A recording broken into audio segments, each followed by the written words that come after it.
de la plateforme finale Green City.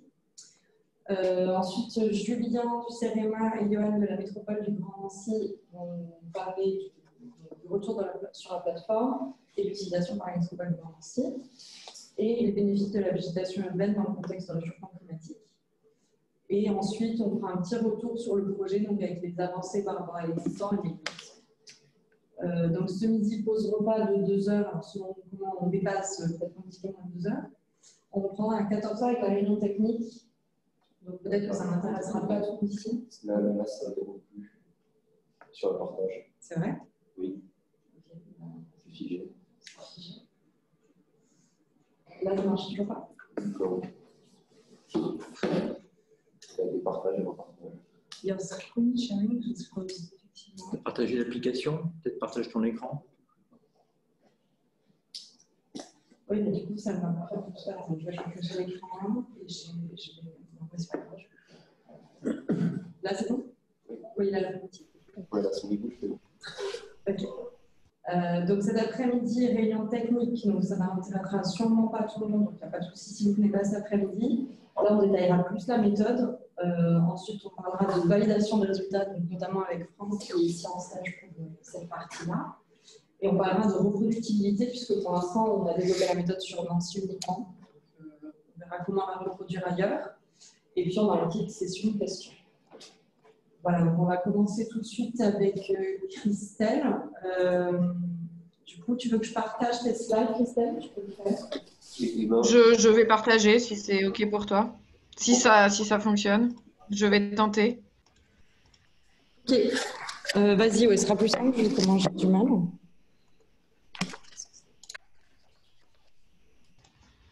Hop. Est-ce que vous voyez mon écran? Oui. OK, super. Donc moi, je vais vous faire un tout petit... Enfin, voilà, je vais remettre en contexte juste le programme SCO pour que tout le monde soit à peu près au même niveau de connaissance. Donc, pour ceux qui ne connaissent pas, donc le programme Space for Climate Observatory, comme son nom l'indique pas du tout, en fait, ne traite pas d'observation du climat, mais d'adaptation au changement climatique des territoires. Donc, l'idée, c'est d'étudier et d'anticiper les impacts du changement climatique à l'échelle locale. Et donc, pour ce faire, on va utiliser un certain nombre de données satellites, mais aussi tout un tas d'autres données. Et puis, on va inclure plein d'opérateurs sur le sujet. Donc, c'est un programme, aujourd'hui, il y a une 60aine de projets qui ont été labellisés et qui courent depuis un certain temps avec une charte internationale et un niveau SCO France que donc on pilote au niveau du CNES. Et donc, l'idée, c'est d'obtenir des outils opérationnels pour anticiper les impacts du changement climatique. Donc, juste pour bien comprendre la structure, donc à chaque fois, le projet SCO, il est constitué donc d'acteurs locaux.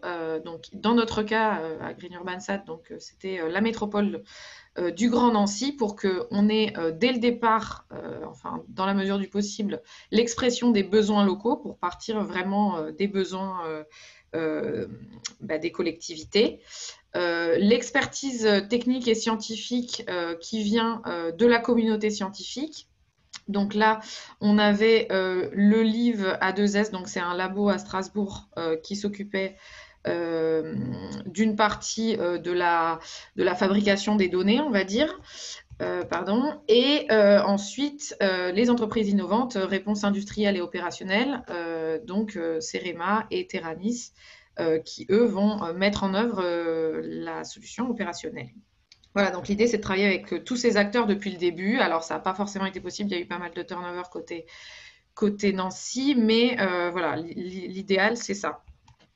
Et donc, juste pour finir, donc les critères pour être labellisé, donc projet SCO, donc c'est qu'il faut que ce soit un outil opérationnel et pratique, donc voilà, le plus opérationnel possible, faire le meilleur usage des données satellites, environnementales, etc. S'appuyer sur des infrastructures de recherche et puis des services opérationnels, et puis pouvoir en fait adapter les outils qui vont sortir à d'autres territoires. Donc l'idée, c'est de pouvoir répliquer ces outils le plus possible. Et puis, dans la mesure du possible, il y a quelques autres critères. Et voilà, je voulais juste terminer cette présentation en disant qu'aujourd'hui, la charte SCO, à ma connaissance, n'a pas du tout de critères sur l'atténuation du changement climatique, ou en tout cas la maîtrise de l'impact environnemental du projet SCO en lui-même. Mais dans notre consortium, en tout cas, il y avait une certaine cohérence et un certain engagement de toutes les parties prenantes. Et voilà, je voulais remercier toutes les personnes du projet, parce que j'ai trouvé que le projet était cohérent malgré le fait qu'il n'y avait pas de critères qui étaient présents au départ. Voilà, donc j'arrête ma présentation là et je passe du coup la parole à Julien pour la suite.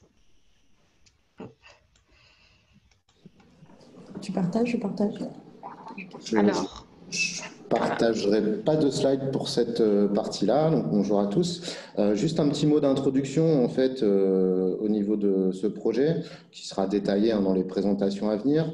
Mais donc pourquoi la réponse à l'appel à projet SCO qui on propose, comme l'a dit Christelle, autour de l'innovation, en se basant sur des travaux de recherche, de proposer des produits et des services autour des données qui peuvent contribuer pour les territoires à s'adapter au changement climatique. Donc nous, on a proposé un projet un peu opportuniste sur la cartographie de la végétation, puisqu'on a déjà une initiative en cours qu'on va vous présenter par la suite.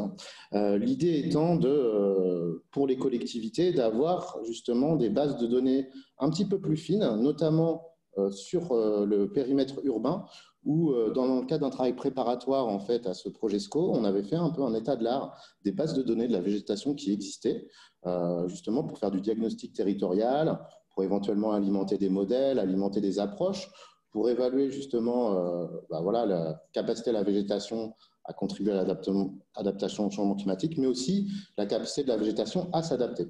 Donc ces bases de données en milieu urbain, elles sont nombreuses, mais pas très très précises. Donc on avait fait un grand inventaire, des comparaisons. Alors on ne présentera pas ça aujourd'hui dans ce travail, mais ça sera dans les rapports qui vous seront diffusés après cette journée-là. Mais voilà, on remarque que sortie du milieu forestier ou du milieu agricole, dans le milieu urbain, la végétation est très mal décrite dans les bases de données, que ce soit de l'hygiène européenne, etc. Et ce projet visait à donner une méthode justement reproductible. Alors on verra les critères de reproductibilité pour que tous les territoires puissent avoir des bases un peu communes, des référentiels un peu communs pour travailler ces données de végétation, voilà, pour les différentes démarches. Donc voilà, sans transition, je vais passer la main à Emma. Je pense qu'après, pour les questions, on va s'organiser. Donc il y a des séquences d'à peu près une demi-heure pour les présentations. On ne va pas remplir les demi-heures, en tout cas on espère, pour les présentations. On laissera à peu près 10 minutes de questions. N'hésitez pas, pour ceux qui sont distants, à poser dans le chat. On listera les questions, on les posera à l'oral, et puis si on trouve le temps, s'il n'y a pas beaucoup de questions, on laissera les personnes s'exprimer. Donc après la présentation d'Emma, ou à chaque présentation, il y aura une séquence dédiée. Donc, je te passe la main, Emma. Merci. Je vais essayer de partager comme ça. Okay. Est-ce que là, vous voyez mon écran à distance? Oui. Super. Ok, donc je vais vous présenter le projet dans sa globalité. Ce serait bien que j'arrive à mettre ça petit. Voilà. Donc Julia a déjà un petit peu rappelé le contexte. Donc le projet Green Urbansat, il s'est inscrit dans le projet des Hommes et des Armes, qui est un projet un petit peu plus grand sur la métropole du Grand Nancy et qui vise à évaluer les services écosystémiques de la végétation urbaine. Mais pour pouvoir évaluer les services écosystémiques, il faut déjà connaître bien la végétation urbaine.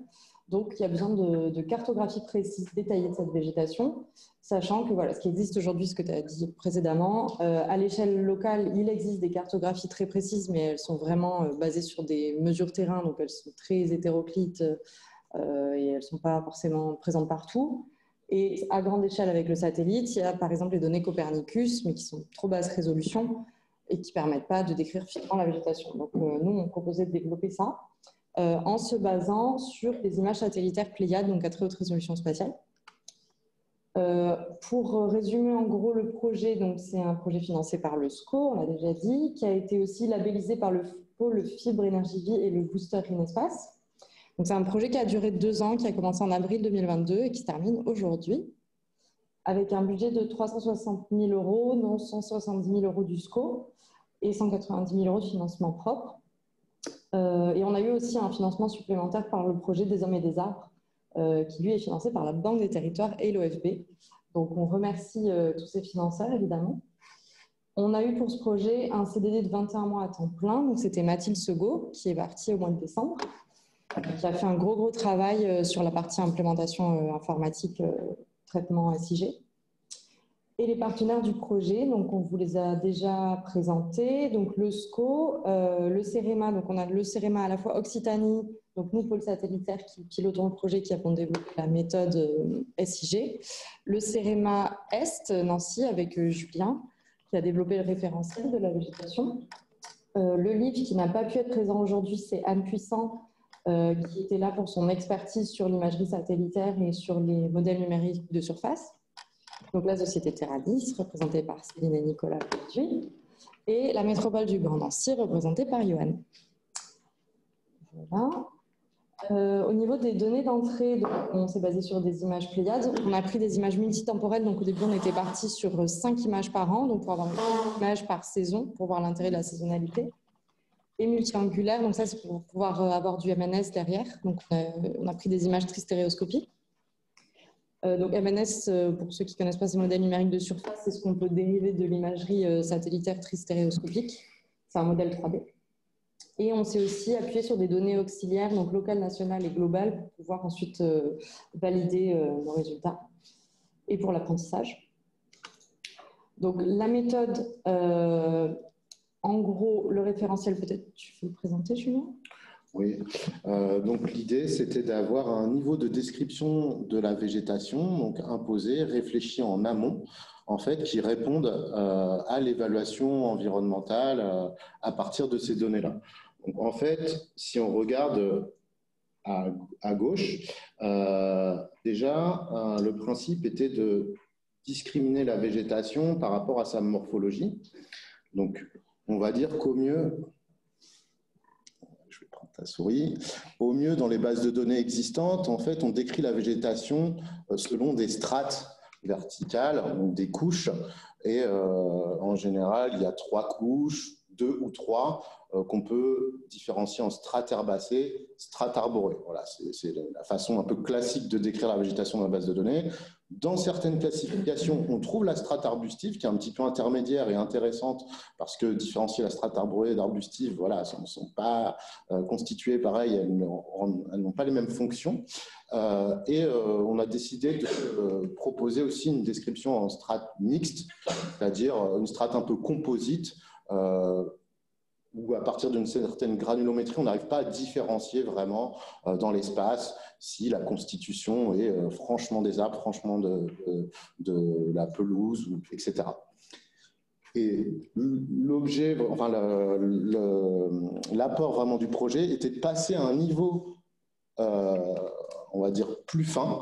C'est-à-dire que pour chacune de ces strates, on arrive à différencier donc, de manière surfacique des formes végétalisées qui correspondent à des formes paysagères connues et les décrire de manière indépendante des qualités biologiques, environnementales. Voilà, on différencie vraiment la forme et pas la typologie de l'arbre ou la composition de la pelouse, c'est-à-dire par exemple une pelouse ou une prairie, on le voit de la même façon, mais on y reviendra après. Donc voilà, une description morphologique sur le côté gauche.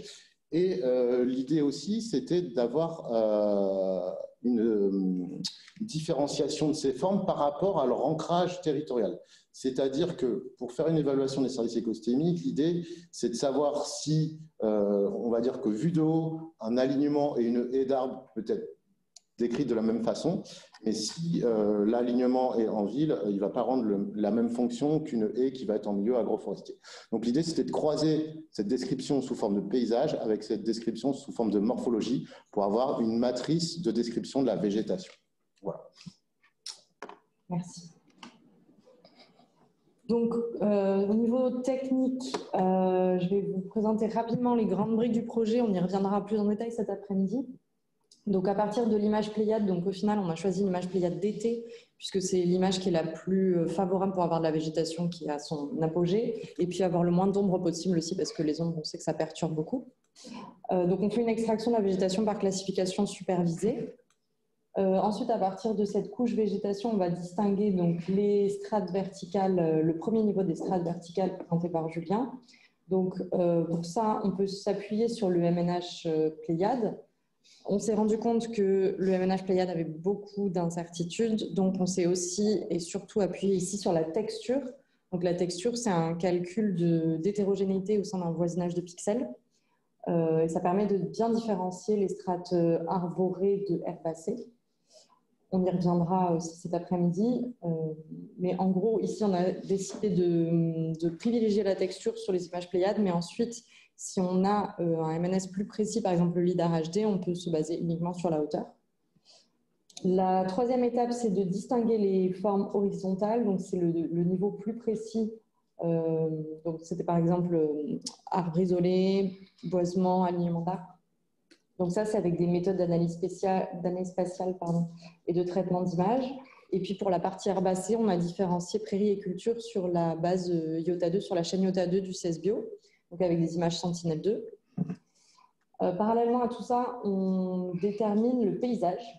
Donc nous, on s'est basé ici, alors on a changé d'avis en cours de route, mais finalement, on s'est basé sur les Local Climate Zones, qui est une modélisation du paysage qui avait été faite sur Nancy dans le projet SATEL-CZ, un projet SCO. Donc voilà, donc on se base sur cette classification-là pour définir le paysage, et ensuite on va croiser donc le paysage avec les structures végétalisées pour obtenir les formes végétalisées. Et sur ces formes, on calcule différents attributs descriptifs. Donc à partir de bases auxiliaires et surtout à partir de toutes les données qu'on a pu calculer avant. Ça, pareil, on y reviendra cet après-midi. Et on obtient enfin notre cartographie détaillée de la végétation urbaine. Donc, pour vous montrer à quoi ça donne, à quoi ça ressemble, voilà, on a une couche SIG avec, donc on a 9 classes au final. On a 3 classes pour les arbres, donc arbres isolés, alignement arboré et boisement arboré. 3 classes pour les arbustes, donc les mêmes, isolés, alignement et boisement. Et 2 classes pour l'herbacée, culture et prairie. On a aussi donc les attributs descriptifs. Donc, ces attributs descriptifs, ce sont la strate et la forme végétalisée auxquels on a attribué des petits codes. Les paysages, donc 1, 2, 3 ou 4, c'est 1 pour milieu urbain, 2 pour voirie infrastructure, 3 pour cours d'eau et 4 pour milieu agricole et forestier. Ensuite, la surface et la hauteur moyenne, donc qui sont calculées sur chaque polygone. Hauteur médiane, écart type de la hauteur, hauteur max, hauteur min. Pourcentage de caduc et de persistant. Donc ça, on a pu le faire grâce aux images Pléiades d'hiver. Et pourcentage de feuillus et de conifères. Et ça, on s'appuie sur la bande de proche infrarouge pour discriminer les feuillus des conifères. Et enfin, le type de sol. Donc ça, c'est pareil sur les images d'hiver. On a pu voir si sous les arbres, il y avait une surface végétalisée ou non. On a pas mal d'informations. Et pour vous donner un exemple, si on clique sur un polygone, on voit tous ces attributs qui apparaissent. Donc la strate, la forme végétalisée, le paysage, la surface, la hauteur et toutes les statistiques sur la hauteur, pourcentage persistant caduc, pourcentage feuillu conifère et type de sol. Et on a aussi des indices de confiance. Alors, on n'a pas encore développé, donc pour l'instant, ils sont remplis avec la valeur nulle, mais dans une V2 de GUS, on espère pouvoir développer ces indices de confiance. Donc, ce qui est livré au final, donc, cette couche SIG que vous venez de voir, qui sera visualisable et exploitable sur le portail Green City de Terranis qui sera présenté juste après. Il y aura également un flux WMS disponible. Donc, pareil, sur le portail Green City, vous aurez un lien qui est dans la fiche de métadonnées pour le flux WMS. Ce sera aussi visualisable sans les attributs descriptifs sur la plateforme de l'IGN des hommes et des armes, donc une plateforme spécifique pour ce projet. Le code, il est disponible sur GitHub, donc, pour la réplicabilité. Et on aura un rapport de fin de projet sur Ceremadab.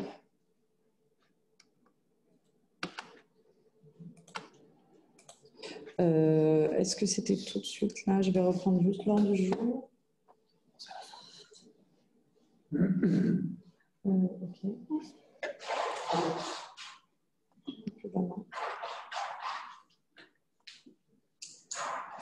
Je pense que... oui, on va passer à la plateforme Green City, du coup.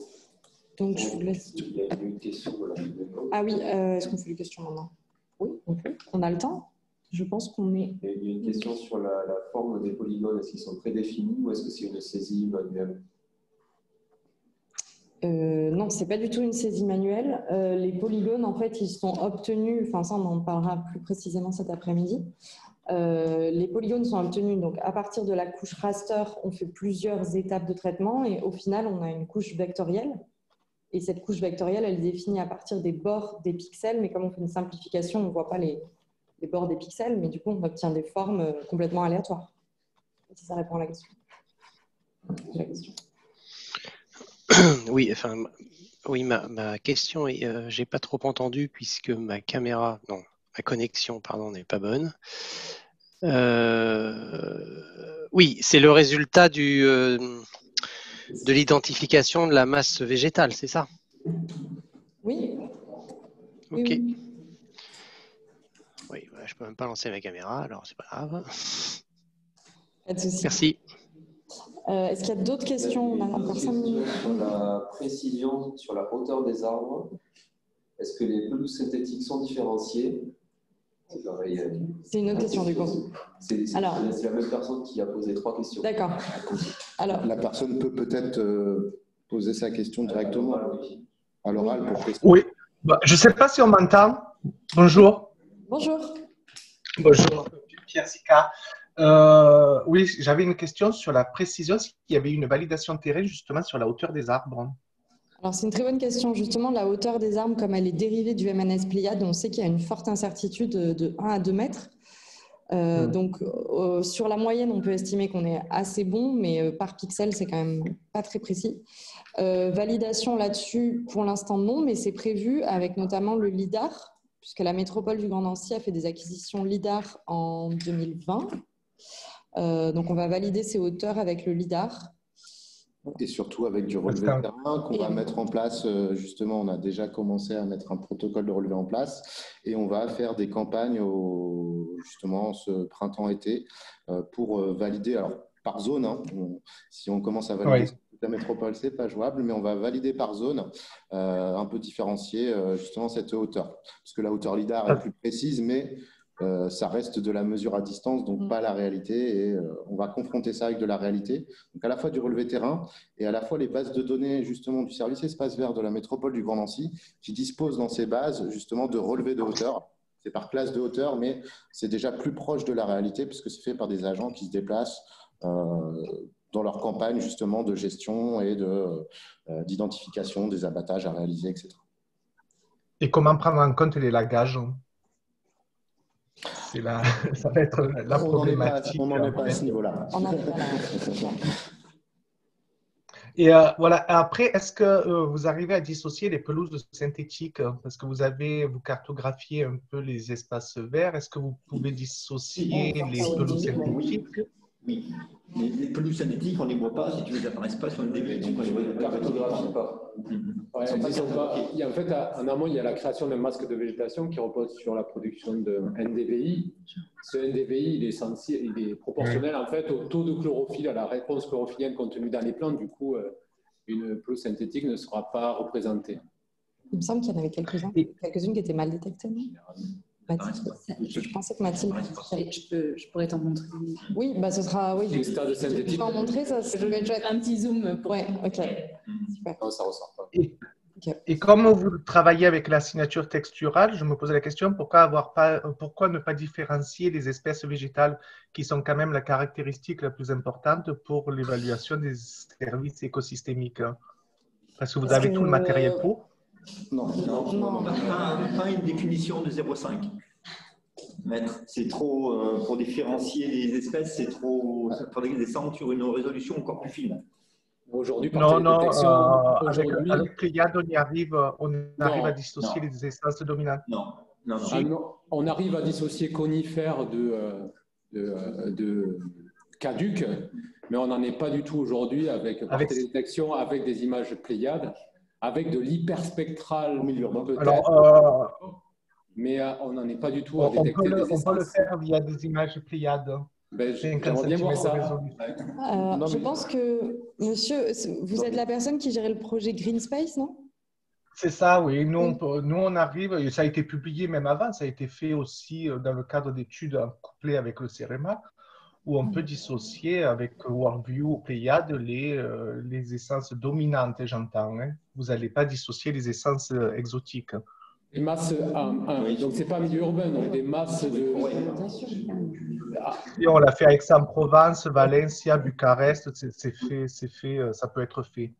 Il y a des perspectives et toutes les méthodes qui contribueront justement à différencier les essences seront intégrées dans une version future de l'algorithme, parce que c'est l'objectif de départ, d'avoir une description la plus fine possible des typologies de végétation, l'essence en faisant partie, justement nous intéressant pour faire une évaluation environnementale un peu plus fine.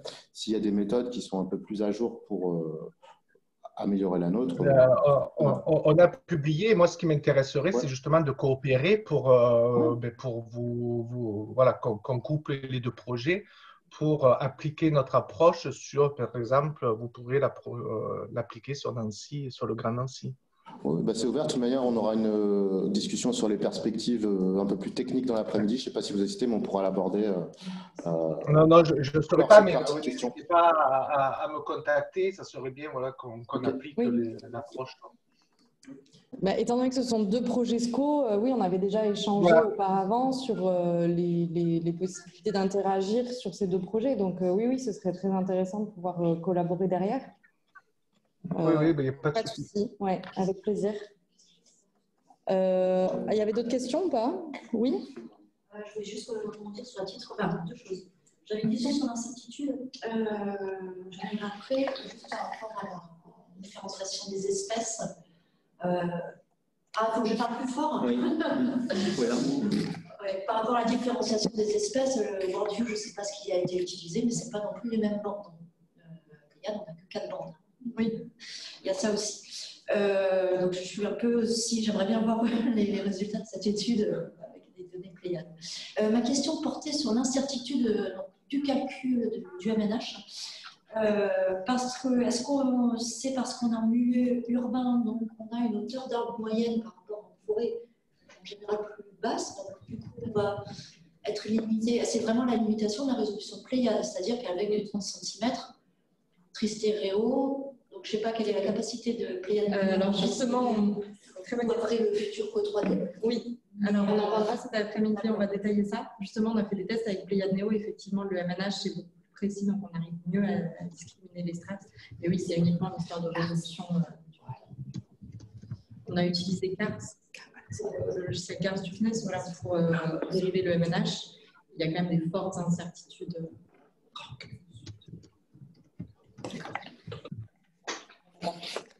On détaillera, on répondra à cette question cet après-midi avec justement une comparaison des MNH Pléiade et Pléiade Néo. Merci pour la question. On enchaîne? Ok. Peut-être on les prendra sur la dernière session de questions. On peut répondre rapidement. Pour la partie paysage, effectivement, c'est plutôt une description de l'implantation en fait de la végétation que la végétation en elle-même. Donc, on peut dire que ça correspond plutôt à, on va dire, un tag par rapport au milieu urbain d'implantation. On y reviendra sûrement. Et puis la cartographie sera diffusable, en tout cas telle qu'elle a été, la partie qui a été présentée là, qui sera présentée, une partie de ce qui va être présentée sera diffusable. Et on en reparle justement au moment où Céline et Nicolas présenteront la plateforme. C'est tout de suite. Et c'est tout de suite, on a un micro déjà ici.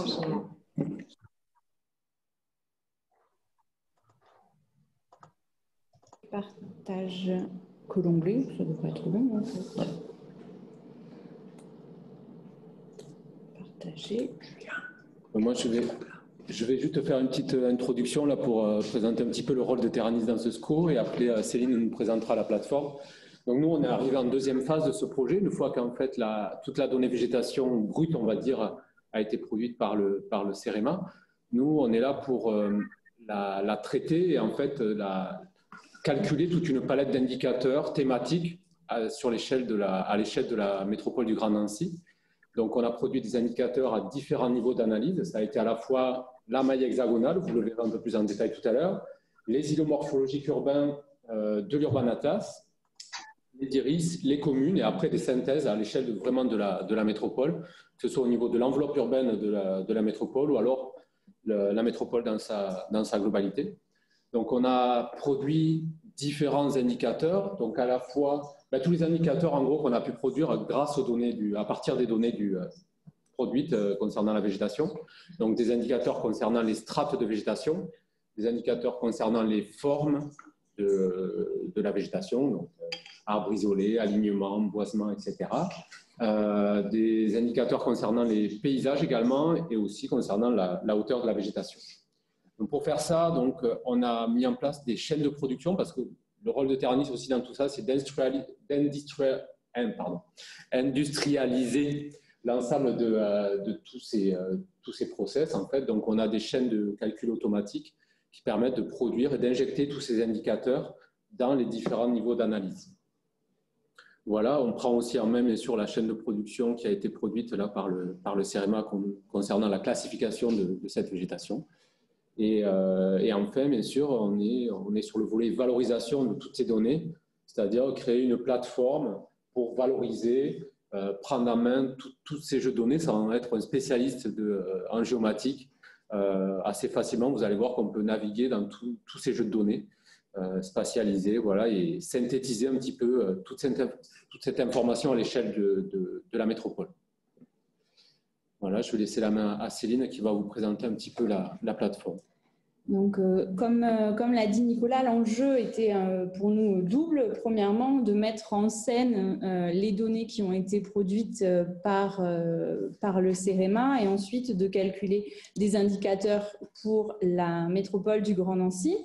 Donc, sur cette plateforme unique qui est accessible sur Internet, on a deux parties. Une partie explorateur des données et explorateur des indicateurs, où on va pouvoir entrer peut-être un peu plus dans le détail, et une partie analyse qui est sous la forme de tableaux de bord, beaucoup plus synthétique. Donc, pour faire le lien avec les données qui ont été présentées par Emma, je vais vous montrer l'explorateur de données. Donc, en fond, on peut remettre l'image Pléiade du 14 juin. Donc, c'est celle qui est à la base, il me semble, de l'analyse du CEREMA, en tout cas pour l'image d'été. Et on peut superposer les données de végétation. Donc, comme on vous l'a présenté précédemment, la classification qui a été produite par le CEREMA distingue par exemple les strates végétales, donc les 3 strates qui ont été distinguées selon la strate arborée, la strate arbustive et la strate herbacée. Donc ici, on a par-dessus un masque de végétation.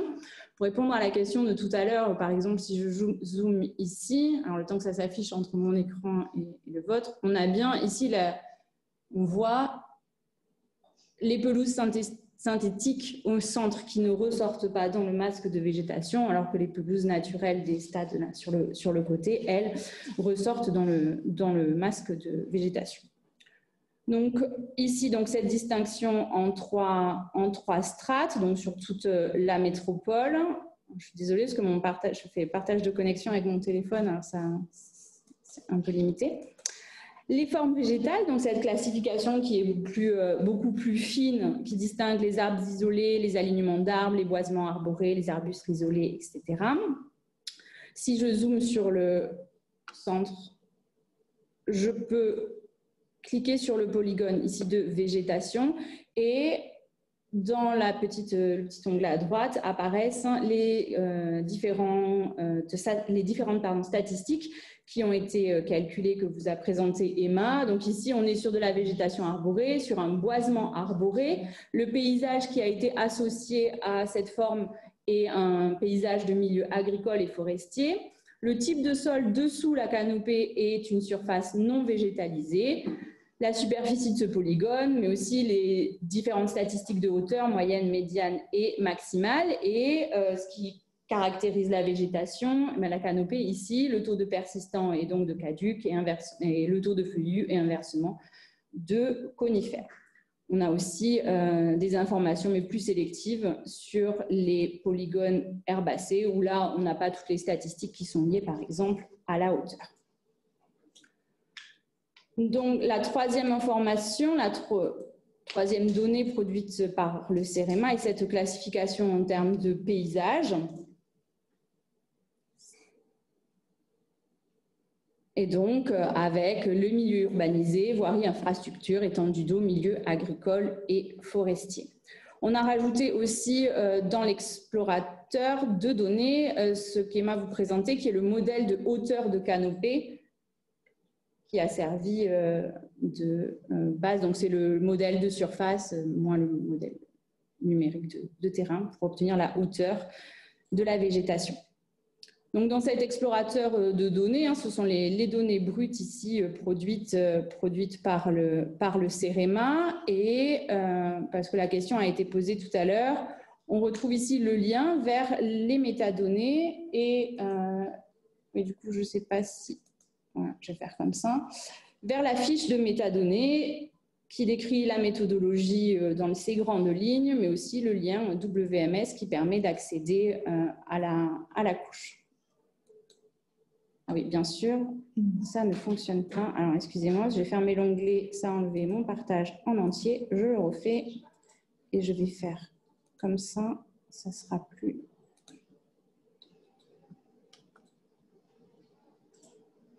Hop, peut-être plus facile. On a rajouté ici aussi, je vais aller peut-être un petit peu plus vite, des informations concernant le contexte urbain. On vous a parlé tout à l'heure des zones climatiques locales qui ont servi pour les paysages et on peut voir aussi dans l'explorateur. Je passe à l'explorateur d'indicateurs. Donc, Nicolas l'a expliqué, une partie de notre travail, ça a été d'agréger les données à différentes échelles d'analyse pour permettre une visualisation peut-être plus simple et une prise de décision au niveau de la métropole du Grand Nancy. Donc, une analyse qui va déjà distinguer ce qu'on appelle l'enveloppe urbaine, donc la continuité, les tissus urbains continus à l'échelle de la métropole. Un découpage des communes, des iris de l'entité statistique de l'INSEE, des îlots morphologiques urbains, donc en reprenant le découpage des LCZ, et on a produit une maille hexagonale de 200 mètres de côté qui permet donc de mailler l'ensemble du territoire de la métropole. Donc, on a injecté dans chacune de ces unités d'analyse... C'est moi? Non, c'est moi. Pardon, c'est pour savoir. Des indices de végétalisation. Alors, je ne vais pas rentrer dans le détail de chacun des indices parce que ce sont des choses qu'on va retrouver peut-être de manière plus simple dans les tableaux de bord. Donc, par exemple, l'indice le plus classique, c'est la part de surface végétalisée. Donc, par exemple, à l'échelle de la maille hexagonale, on retrouve ici sur l'ensemble de la métropole le pourcentage de végétation par maille, donc on remarque voilà, un centre un peu moins végétalisé que les périphéries, en particulier ici les masses forestières. Et donc si on clique sur une maille hexagonale, on va retrouver des informations. Donc ici, à l'intérieur de cette maille, seulement presque 11% de la maille est végétalisée, ce qui correspond à 3800 mètres carrés de végétation dans la maille. Et cette végétation se répartit ainsi avec une grosse partie de végétation arborée, arbustive et herbacée. Donc, on a fait ça pour la végétation. On a fait aussi pour la canopée, c'est-à-dire seulement les strates arbustives et arborées. Donc, ici, je vous montre à l'échelle de l'îlot morphologique. Et on a donc les mêmes informations qui s'affichent avec les statistiques. Et ici, des informations concernant les formes végétales. Ici, on a surtout des boisements arborés. Et si je clique sur un autre îlot, ici... hop, j'en fais un autre. peut-être une plus grande diversité des formes végétales avec de l'arboré et de l'arbustif. Donc ça, ce sont les indicateurs qui sont déduits de la classification en strates. On a calculé aussi, et en forme végétale, pardon, des indicateurs plutôt liés au paysage avec, par exemple, la part de végétation considérée comme en milieu urbanisé. C'est des informations qui ici sont peut-être plus difficiles à interpréter et qu'on va retrouver surtout dans les tableaux de bord. Ensuite, on a calculé des indicateurs avec les caractéristiques de la canopée, comme par exemple la détection de la surface végétalisée sous la canopée caduque, donc à l'échelle de la maille hexagonale. Donc ici, l'information est à comprendre forcément là où il y a plus de canopée caduque. Ici, on a par exemple, sous cette canopée caduque, 97% de la surface qui est végétalisée. On retrouve les indications de hauteur. Ici, on a fait une moyenne pondérée de la médiane de la hauteur, même pour avoir des statistiques, par exemple, à l'échelle de l'îlot. Donc, on retrouve les arbres les plus élevés à la périphérie de la métropole. Donc pareil, on a ici des informations de hauteur, toujours quand on veut rentrer davantage dans le détail. Des informations aussi sur le type de feuillage, caduc, persistant. Je vous montre à l'échelle de la maille hexagonale. Dans cet explorateur d'indicateurs, donc notre objectif, ça a été vraiment de remettre tout ce qui avait été produit par le CEREMA. Donc, on a aussi produit des synthèses à l'échelle de l'enveloppe urbaine. Et là, on retrouve, si on clique, l'ensemble des indicateurs. Donc, il faut aimer les détails, mais l'ensemble des indicateurs qui étaient présents sur la couche produite par le CEREMA. Donc, notre second objectif, ça a été de rendre ces données peut-être plus facilement interprétables en créant des tableaux de bord à différentes échelles qui vont synthétiser les principales informations sur le territoire. Donc ici, on a un tableau de bord sur les mailles hexagonales qui reprend la plupart des informations qu'on a déjà vues. Donc ici, en 4 blocs. Un premier bloc, alors j'essaye de faire avec le pointeur de ma souris, mais ça met un peu de temps à réagir. Un premier bloc qui montre tous les indices de végétalisation, part de surface végétalisée, de surface de canopée, dont dans la canopée, la part de surface arborée et arbustive, la part de végétation basse. Ici, on a une répartition des formes végétales et on peut rentrer dans le détail, par exemple, la répartition des formes arbustives ou la répartition des formes herbacées. Ici, la répartition des paysages et ici, dans ce bloc en bas à droite, les informations statistiques liées aux caractéristiques de la canopée, donc part de feuillus conifères, part de caducs persistants, la hauteur médiane de la canopée ou le pourcentage de sol végétalisé sous la canopée. Donc, l'avantage de ce tableau de bord, c'est qu'on va pouvoir filtrer les données pour avoir des informations sur le territoire qui nous intéressent. Donc, il y a 3 niveaux de filtre possibles. Le premier gros filtre, c'est de distinguer ce qui relève de l'enveloppe urbaine seulement. Donc, si on veut analyser seulement les milieux urbains, on va voir que forcément les statistiques, elles changent. Donc, on a une mise à jour instantanée en fonction des filtres des statistiques sur le tableau de bord. On peut aussi s'intéresser à une seule commune, donc par exemple Fléville devant Nancy. Et ici, on a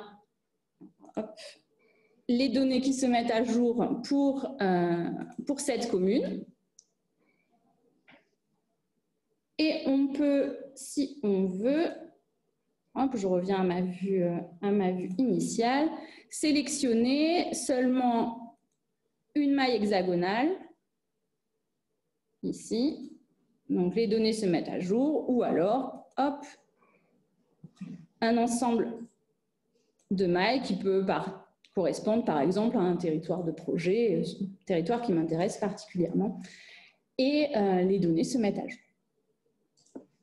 Donc l'objectif de cette interface était de rendre peut-être plus facilement appréhendables les statistiques qui avaient été produites.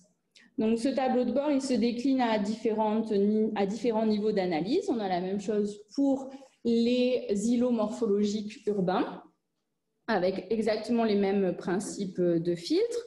On retrouve ici le lien vers les fiches de métadonnées dont on a parlé tout à l'heure, et donc vers les flux, à la fois pour les données brutes du CEREMA, mais aussi pour les indicateurs qui ont été produits par Terranis. La même chose à l'échelle des iris, donc je ne vais pas vous refaire la démonstration, ou à l'échelle des communes. On a produit également une synthèse de ces données pour tout le territoire, en distinguant ici les données, en calculant ici les données pour toute la métropole du Grand Nancy, et à droite uniquement pour l'enveloppe urbaine. Et à chaque fois, vous retrouvez la répartition des formes végétales globale, ou alors pour chaque strate, et la répartition des paysages.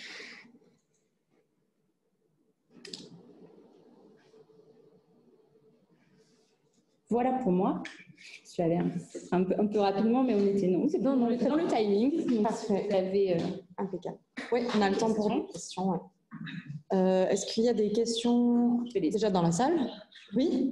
J'ai une question par rapport à la taille du maillage.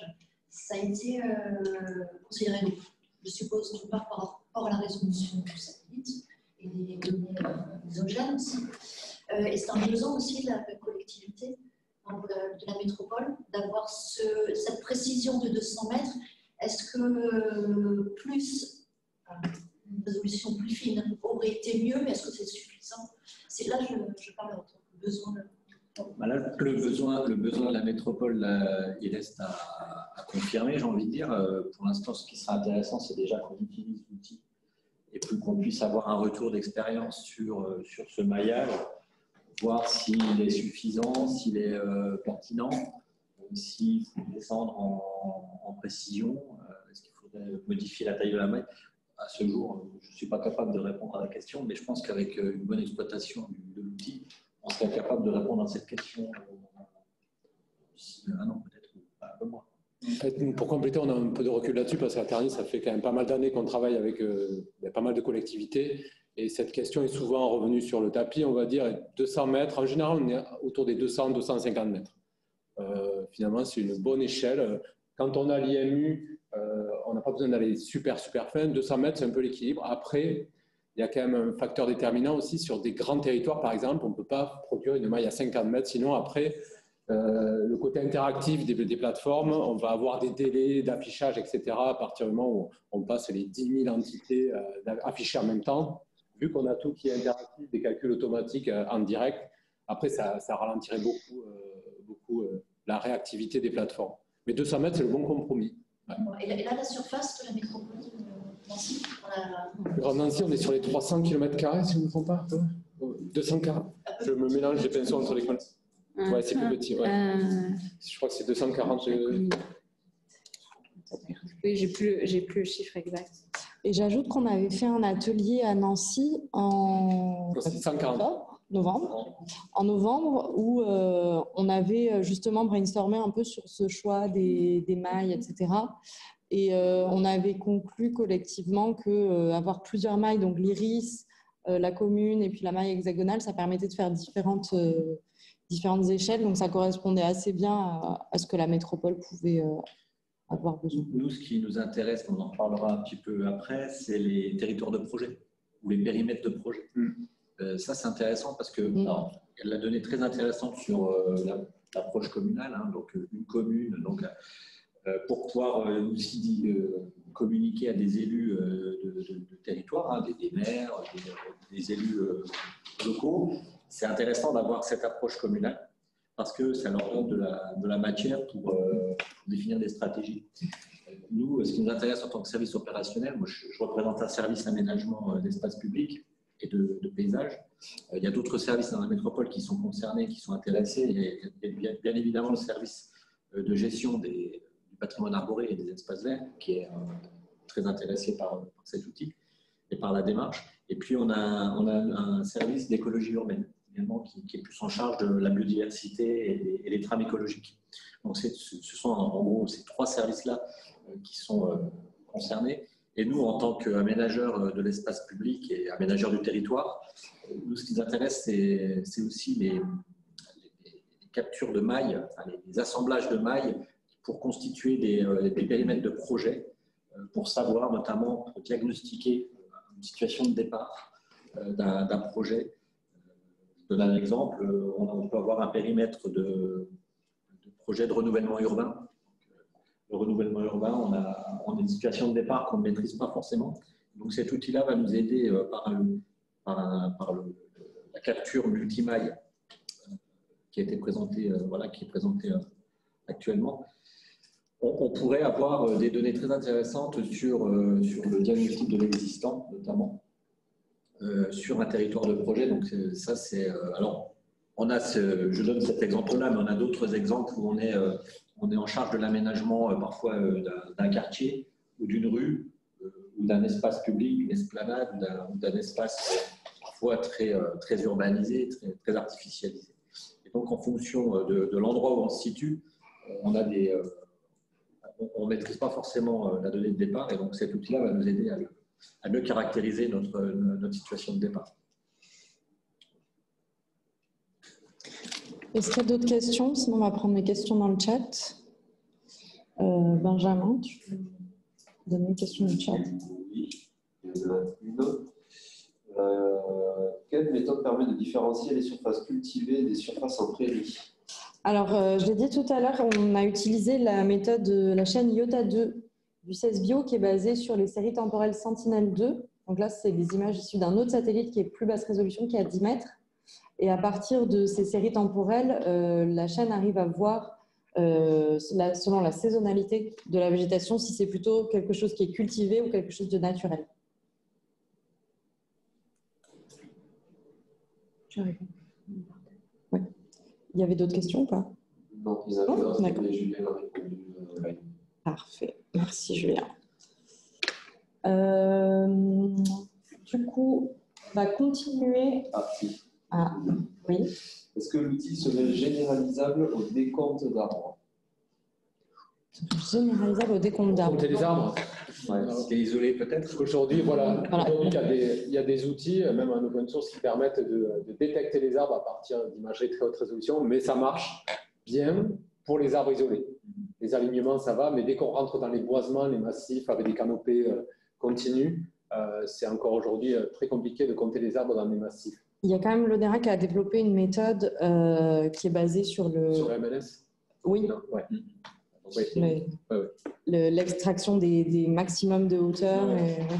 Et la méthode va être publiée normalement, je ne sais pas si Carrie...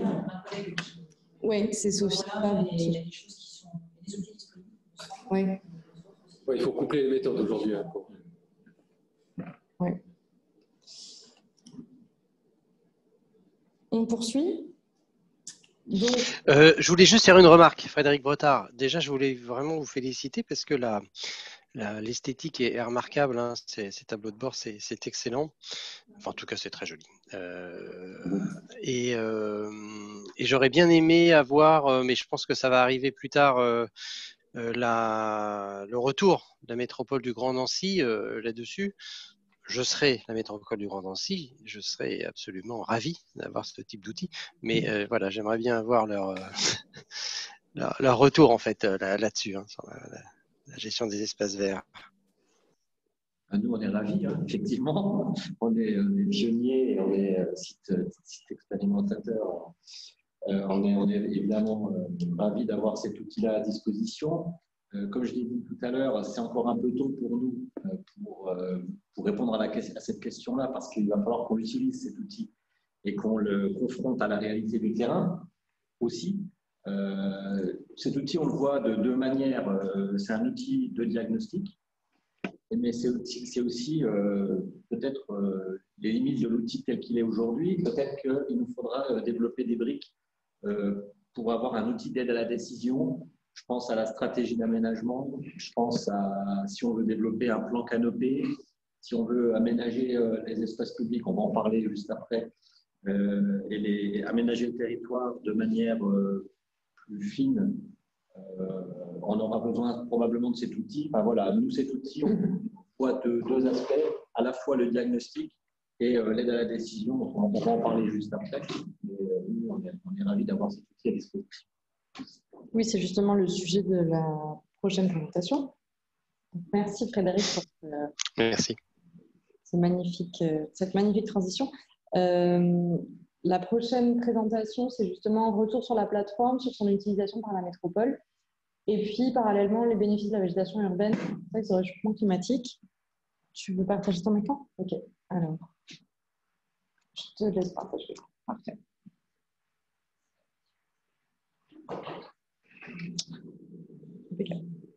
Ok, eh ben, on va redémarrer justement, ça fera le lien avec la dernière question posée. En fait, dans le timing du projet, il y a une initiative qui court derrière justement par rapport à l'utilisation de ces données-là dans le cadre de différentes démarches qu'on va présenter. Donc c'est vrai que le retour d'expérience sur l'utilisation, on ne peut pas encore vraiment le faire. Mais on va aborder ces questions-là dans la présentation à la suite. S'articule en 4 points. Je laisserai les 2 premiers points à Johan sur le retour de la métropole. Et moi, je vous présenterai l'initiative un peu plus globale dans laquelle Green Urban Sat est intégrée. Voilà.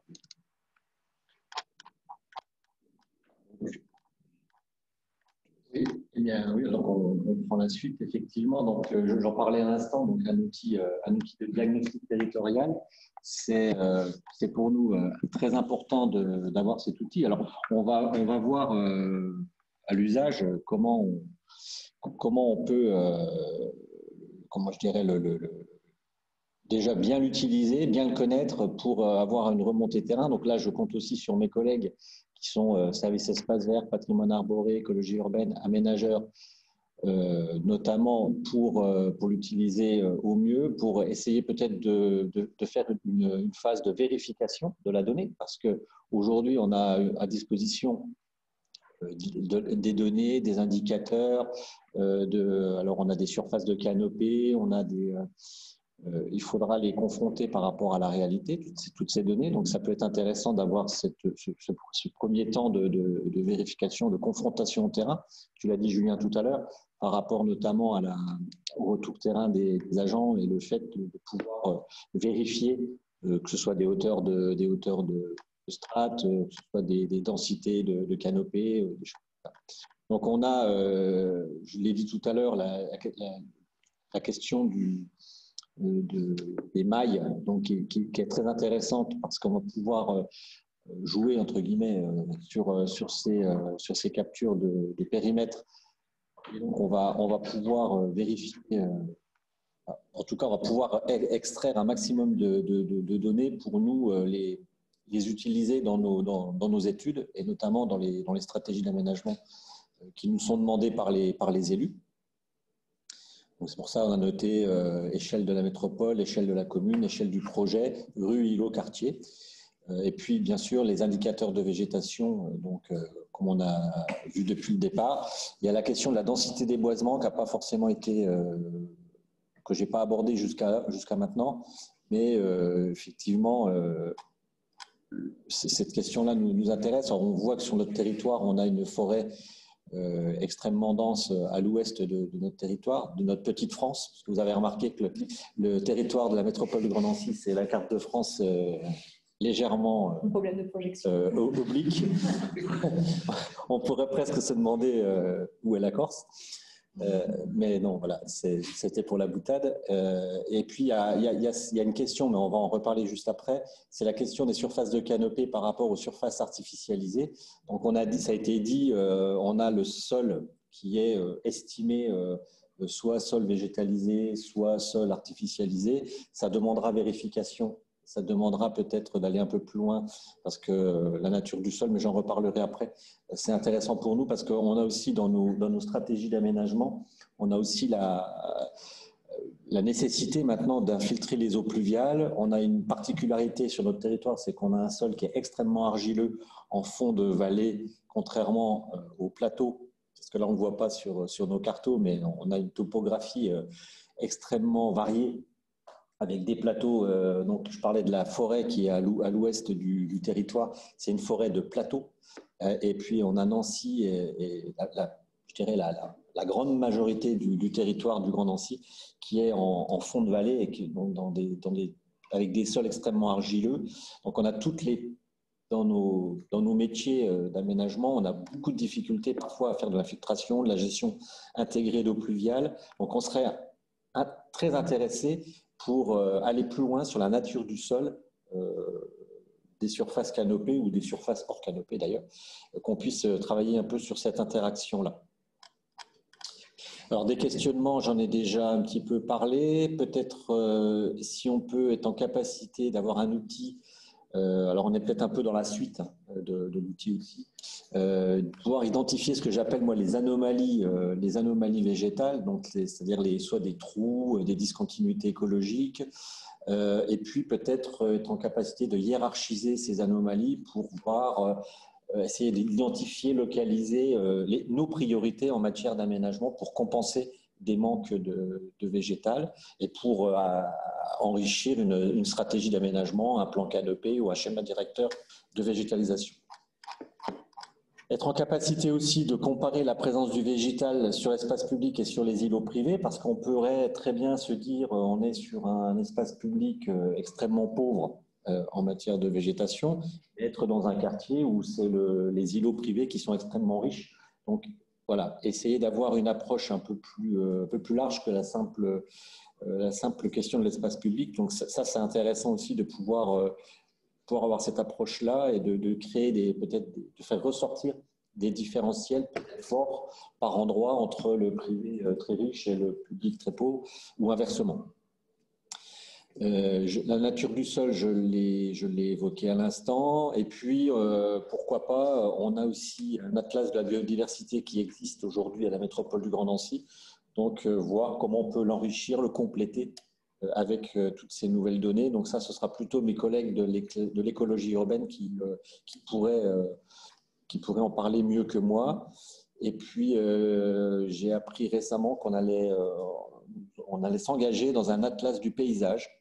Que c'est quelque chose qui est quand même assez intéressant, puisque vous avez aussi, vous, développé les indicateurs de paysage. Donc, ce serait intéressant qu'on puisse analyser un petit peu les choses, faire croiser à la fois l'outil, les évolutions de l'outil, et puis cet atlas du paysage qui est en train de...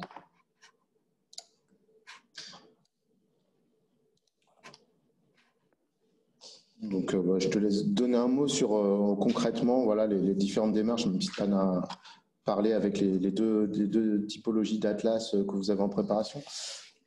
Oui, alors j'en ai un petit peu déjà parlé. On a des projets qui ont été plus ou moins lancés, soit par la ville de Nancy, soit par la métropole du Grand Nancy. Donc le plan Arbre et Nature, c'est un plan qui existe aujourd'hui au niveau de la ville et qui pourrait se décliner au niveau de la métropole, mais un petit peu comme on a entendu tout à l'heure à Toulouse.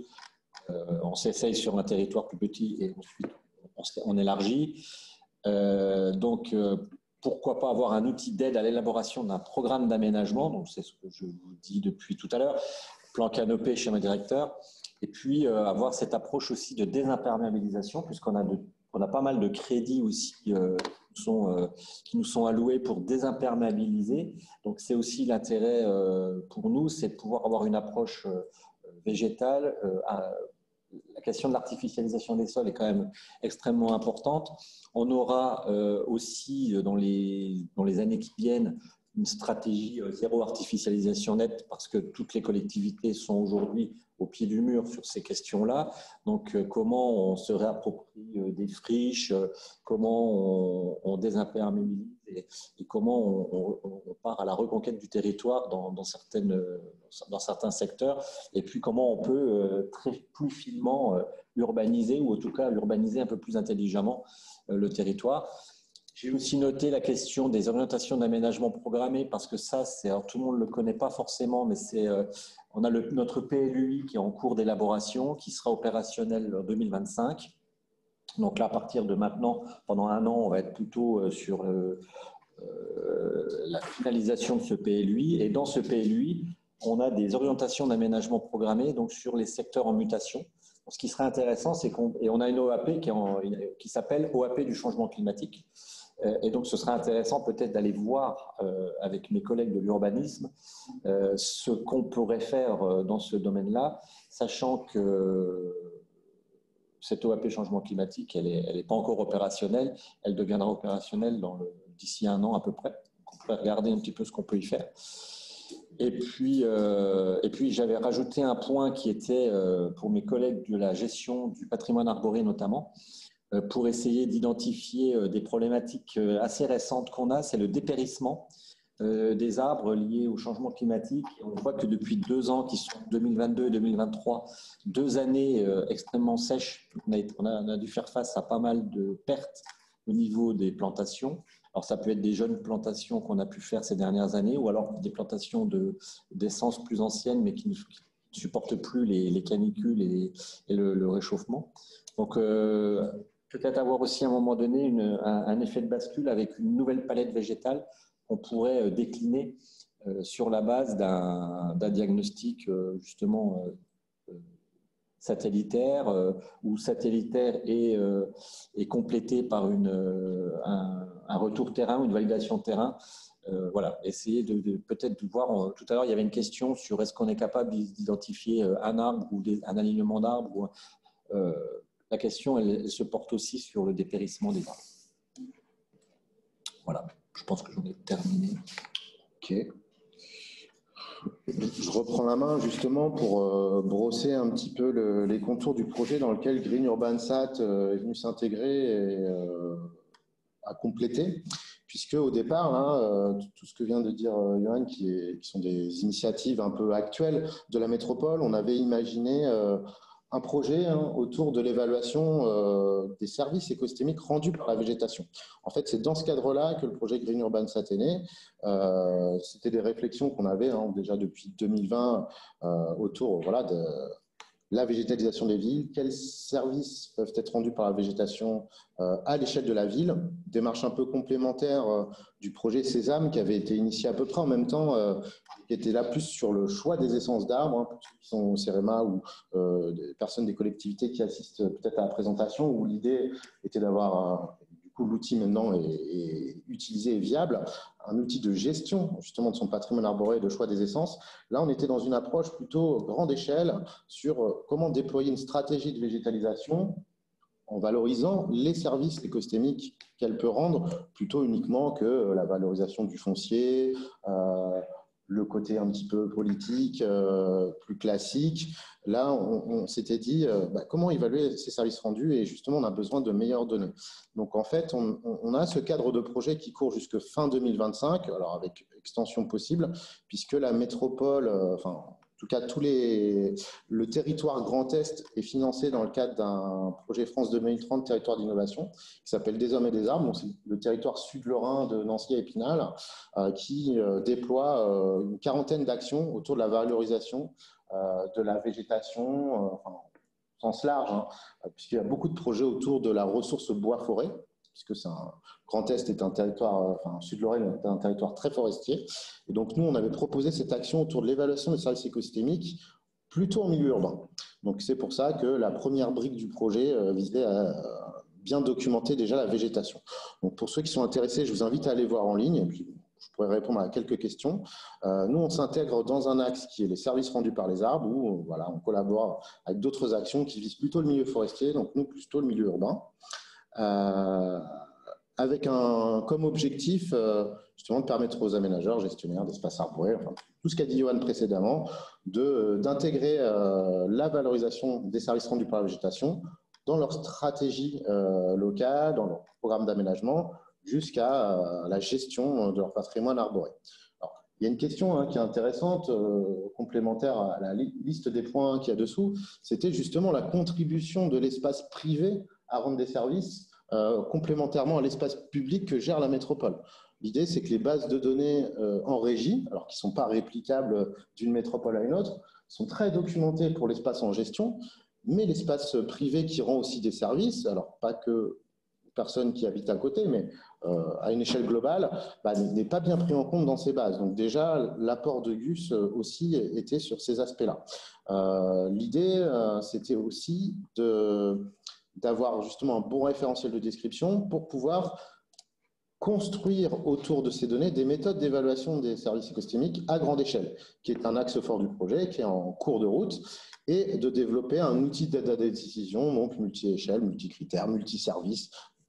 On met beaucoup de multi derrière ça, mais à l'image de ce qu'a dit Johan, l'idée c'était d'alimenter chacun des services qui ont des métiers différents à des échelles de temps et d'espace différents. Donc, l'apport de GUS pour l'évaluation justement spatialisée de ces services écosystémiques, c'est que cette description plus fine de la végétation, de la morphologie jusqu'à la forme végétalisée, avec des attributs qui viennent compléter ces informations, peut permettre d'alimenter des modèles, des approches, on va dire, plutôt expérimentales in situ, des approches un peu empiriques, géomatiques, pour mieux évaluer ces services rendus, puisque les bases de données de végétation, pour rentre typiquement dans les modèles climatiques, sont de mauvaise qualité et ne permettent pas forcément de donner les bons indicateurs de sortie qui vont nous intéresser. Donc nous, dans le cadre de ce projet, on s'intéresse et on va sortir justement ces méthodes sur lesquelles on a déjà planché, de manière un peu plus conceptuelle et théorique, sans les données. Maintenant qu'on a les données, on va pouvoir travailler sur 4 famille d'indicateurs de services rendus, donc la régulation microclimatique, à savoir voilà, le potentiel de rafraîchissement, des choses comme ça, la régulation hydrologique, donc la gestion des eaux pluviales, du petit cycle de l'eau, l'abattement du ruissellement, etc., le maintien des continuités écologiques, on en a parlé. Donc là, on est vraiment à une échelle qui est intéressante pour voir justement comment se répartit cette trame verte et voilà, est-ce qu'il y a des dysfonctionnements, et aussi un axe sur des services socioculturels et paysagers, notamment les services récréatifs, mais j'y viendrai très rapidement après parce qu'on n'aura pas le temps d'étayer ce projet, mais c'est juste pour vous montrer le cadre. Sachant que sur la régulation microclimatique, on a plusieurs approches qu'on a développées au CEREMA pour essayer d'évaluer des indicateurs, donc des approches un peu empiriques, grande échelle, tournées vers la mesure mobile. On arrive à créer des modèles pour avoir des indicateurs liés aux effets d'îlots de chaleur urbains, par exemple, mais aussi des approches plus petite échelle où on essaie de caractériser du confort dans des espaces publics. Donc là, actuellement, on développe des protocoles qu'on déploie dans des cours d'école, mais ça peut très bien s'appliquer sur des places ou des espaces, on va dire, de projets vécus, où on va pouvoir prendre en compte, notamment dans ces modélisations un petit peu géomatiques, des critères un peu plus détaillés de la végétation qui donnent un peu plus de crédit à nos données, puisqu'on sait très bien que le potentiel rafraîchissant d'un site, il est conditionné à plusieurs aspects, dont la capacité d'ombrage et d'évapotranspiration de la végétation, par exemple. Des approches aussi sur la partie régulation hydrologique. Donc là, on a testé aussi des approches à plusieurs échelles. Donc à grande échelle, il y a des outils qui existent, on va dire, sur étagère, type le modèle iTree Hydro, qui peut faire aussi en version iTree de la qualité de l'air, et aussi des travaux en cours, des modèles hydrologiques développés par des équipes de recherche, notamment on collabore avec une thèse en cours au CSTB qui vise à développer un modèle hydrologique sur différentes solutions fondées sur la nature, donc on va pouvoir appliquer à grande échelle. Et à plus petite échelle, dans l'équipe donc team de laquelle je fais partie, on a une antenne à trappe qui travaille sur l'hydrologie. Il y a un modèle qui a été développé justement pour faire du transfert hydrique dans des espaces un petit peu type végétalisés, et on a essayé de décliner ces schémas de transfert hydrique dans la végétation sur justement les différentes formes végétales qu'on arrive à décrire dans le projet GUS. Pareil, je ne rentre pas dans les détails, mais l'idée, c'est à petite échelle vraiment d'adapter les modèles de transfert aux données qu'on a, et pas seulement au bilan de flux un petit peu théorique qu'on est capable d'établir systématiquement. Après, on a travaillé aussi sur les services socioculturels. Donc, typiquement, on travaille sur 3 aspects, l'aspect récréatif, esthétique et le lien social. Alors, on a déployé une méthode en début de projet qui s'applique simplement au parc, puisqu'on n'avait pas les données à grande échelle. Puis pour les parcs, c'est un petit peu plus facile de travailler sur ces données parce qu'on a pu mener des enquêtes qui nous a permis de développer un modèle d'offre-demande. Donc l'offre est basée justement sur la typologie de la végétation. Donc pour l'instant, on a travaillé sur des grosses masses végétales, et maintenant on va pouvoir aller un peu plus dans le détail. Justement, on a identifié des paramètres de forme végétalisée qui pourraient modifier notre modèle, qu'on croise avec un modèle de demande qui est basé justement sur la présence de la population et la distance de la population à ces espaces végétalisés, ce qui nous permet de nous faire une balance de services socioculturels rendus en termes de déficit et d'excès, basés sur voilà, des publics sur lesquels on a pu s'inspirer. Voilà un peu pour vous décrire ce qu'on va faire dans le projet d'ici les 2 ans jusqu'à la fin. Et pour ceux qui seront intéressés, je vous invite à suivre le projet des Hommes et des Arbres qu'on restituera normalement en fin d'année prochaine. Justement, dans ce cadre-là, on va dire qu'on pourrait passer à un observatoire de la végétation, à un observatoire des services écosystémiques, en intégrant dans la plateforme Green City. C'est un peu l'idée qu'on a actuellement en tête. Pour l'instant, on a des données de la végétation brute intégrées dans la plateforme qu'on peut interroger avec les différents modules qui ont été présentés par Nicolas et Céline tout à l'heure. Déjà, des modules qui permettent d'interroger la végétation à différentes échelles. Là, l'idée, ce serait d'intégrer les résultats de nos évaluations, modélisations autour des 4 services que je vous ai présentés pour aller interroger justement la contribution de la végétation à rendre ces services sur des mailles, des unités d'espace à des échelles différentes pour répondre justement aux enjeux de la métropole à travers l'aménagement de l'espace public ou justement le maintien des continuités écologiques sur des stratégies de trames vertes, par exemple. Donc voilà, j'ai listé quelques perspectives ici qui correspondent à ce que j'ai dit, le développement des méthodes en cours, un Green City V2 qui intègre justement les services rendus par la végétation, donc un cahier des charges est un peu en cours de définition, et puis d'essayer de lier toutes les données qu'on produit avec l'agenda de la métropole par rapport à des cas d'usage. Là, actuellement, il y a des projets de végétalisation de centre-ville dans une zone qui est en piétonisation. Il y a une nouvelle ligne de trolleybus qui va remplacer le tram. Il y a la végétation des abords qui est en cours de projet. L'idée, ce serait peut-être de voir justement sur les espaces d'attente ou des choses comme ça, quels seraient les services rendus. Et puis, diverses opérations d'aménagement desquelles on a discuté, où il pourrait y avoir un intérêt d'évaluer très localement le statut de la végétation sur place et la capacité à rendre des services à l'instant T, puisque là, on a une photo à l'instant T de la végétation, mais qu'est-ce qu'il faudrait faire pour justement avoir peut-être une végétation un petit peu plus riche qui puisse permettre de s'adapter, par exemple, au climat local et au changement climatique, entre autres. Donc, j'irai pas plus loin. Peut-être le dernier point à étayer, c'est que par rapport à ce qu'a présenté Johan, il y a des bases de données, un métier qui existe à la métropole. Typiquement, il y avait un des slides qui a été présenté sur Smart Trees, qui est la base de données de gestion du patrimoine arboré de la métropole.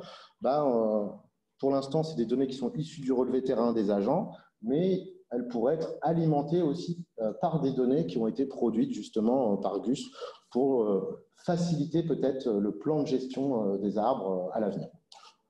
Voilà, c'est un exemple, mais il y a d'autres projets qui sont plutôt dans les tiroirs comme cadastre de plantabilité et d'autres choses comme ça, dont il faudra reparler, mais qui pourraient être étayés avec ce type d'outils. Donc voilà pour cette présentation. Et s'il y a des questions, on les prend. J'ai une question pour Johan. Plusieurs questions, remarques. Par rapport au dépérissement, ça me fait penser à Karine de l'ONERA qui a présenté hier une méthode de suivi de dépérissement sur les arbres.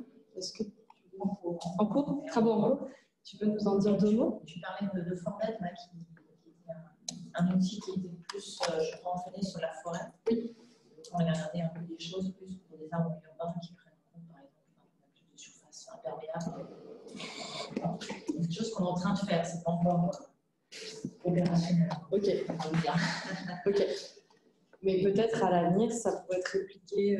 Voilà, on compte avoir des résultats, on va dire, avant la fin de la thèse, qui se termine d'ailleurs en août cette année. Et vous, c'est sur Toulouse? Là, c'est sur Rennes. Sur Rennes. On est avec Rennes Métropole, c'est une CIF avec Rennes Métropole. Donc, on est sur l'accréditation d'indicateurs de santé. Des liens entre diagnostic sanitaire et différents traits de végétation, sur la densité foliaire, le taux pigmentaire et autres accessibles. Alors, on est que du centimètre 2. On traite des pixels mix, mais on voudrait après aussi descendre en échelle spatiale. Donc là, on est plus sur l'étape, on va dire, d'estimation, de validation du terrain. Et la suite, là, qui va commencer, c'est l'aspect suivi temporel, détection d'anomalies, mentionner et voir si ça peut être en lien avec le diagnostic sanitaire. C'est en fait, les briques au fur et à mesure. Vous travaillez avec le HESP de Rennes, de la Haute Université publique, et avec la phase un petit peu urbanisme favorable à la santé, UFS, avec des indicateurs, où le lien n'est pas encore fait. Je crois que le lien n'est pas encore fait. Le mec avec qui je travaille, c'est Jean Labusset du EVTG, donc qui fait partie du SENO, du Service national d'observatoire, le SENO Observille. Okay. Donc, il est prévu que les données soient récoltées sur le terrain, sur la ville de Rennes, soient après mises à disposition. D'accord. Donc là, il y a un suivi chaque année, avec 2 ou 3 campagnes par an qui sont faites sur certains individus. Le but, c'est que ça soit continu. Ouais, c'est super. Et puis là, il y a une ANR qui a commencé cette année, qui s'appelle l'ANR Monitry, portée par le LTG, par Thomas Corpetti, avec Silva, Ecobio et Onera. Donc, on est sur 2 villes, Rennes et Toulouse. Donc, Rennes, un peu comme la ville d'apprentissage, validation, parce que c'est là qu'on a le plus expérimenté, on va dire. Et Toulouse comme ville test. Et donc, on aimerait mettre en place des campagnes de mesure à partir de l'année prochaine. Donc, on n'a pas encore défini les sites d'études, mais ça serait intéressant de voir ce qui est le plus adapté en comparaison aussi avec Rennes. On est sur des espèces communes. Sur des gradients d'urbanisation, des choses qui se passent intramuros. Donc ça va être mis en place l'année prochaine et on espère qu'il y aura un suivi. Là, je suis en contact avec Guillaume Dumas, de Toulouse Métropole. Et voilà, bon, c'est des choses qui se mettent en place. Hein. C'est pas encore. Oui, mais si c'est réplicable derrière, ce serait intéressant qu'on reste en contact là-dessus. Parce que oui, tout à fait. Ça intéresse beaucoup de collectivités. Mais voilà, c'était pour dire, d'un point de vue opérationnel, on n'est pas encore. Je l'ai montré hier à Océdio, mais on y va étape par étape. Quoi. Bien sûr. Okay. Merci. Voilà. Détail. Et du coup, j'avais encore une question. Joanne, par rapport à l'atlas du paysage, nous, au niveau paysage, pour l'instant, on n'a que 4 classes, donc c'est pas très détaillé. Est-ce que tu as une idée du niveau de détail qu'il y a dans cet atlas du paysage? Et est-ce que ce référentiel pourrait nous être communiqué pour, si on travaille sur une version plus approfondie, de coller avec votre référentiel? Ouais. Alors, j'ai parlé de l'atlas du paysage. Pour vous dire la vérité, ça fait 48 heures que j'ai la connaissance de l'information.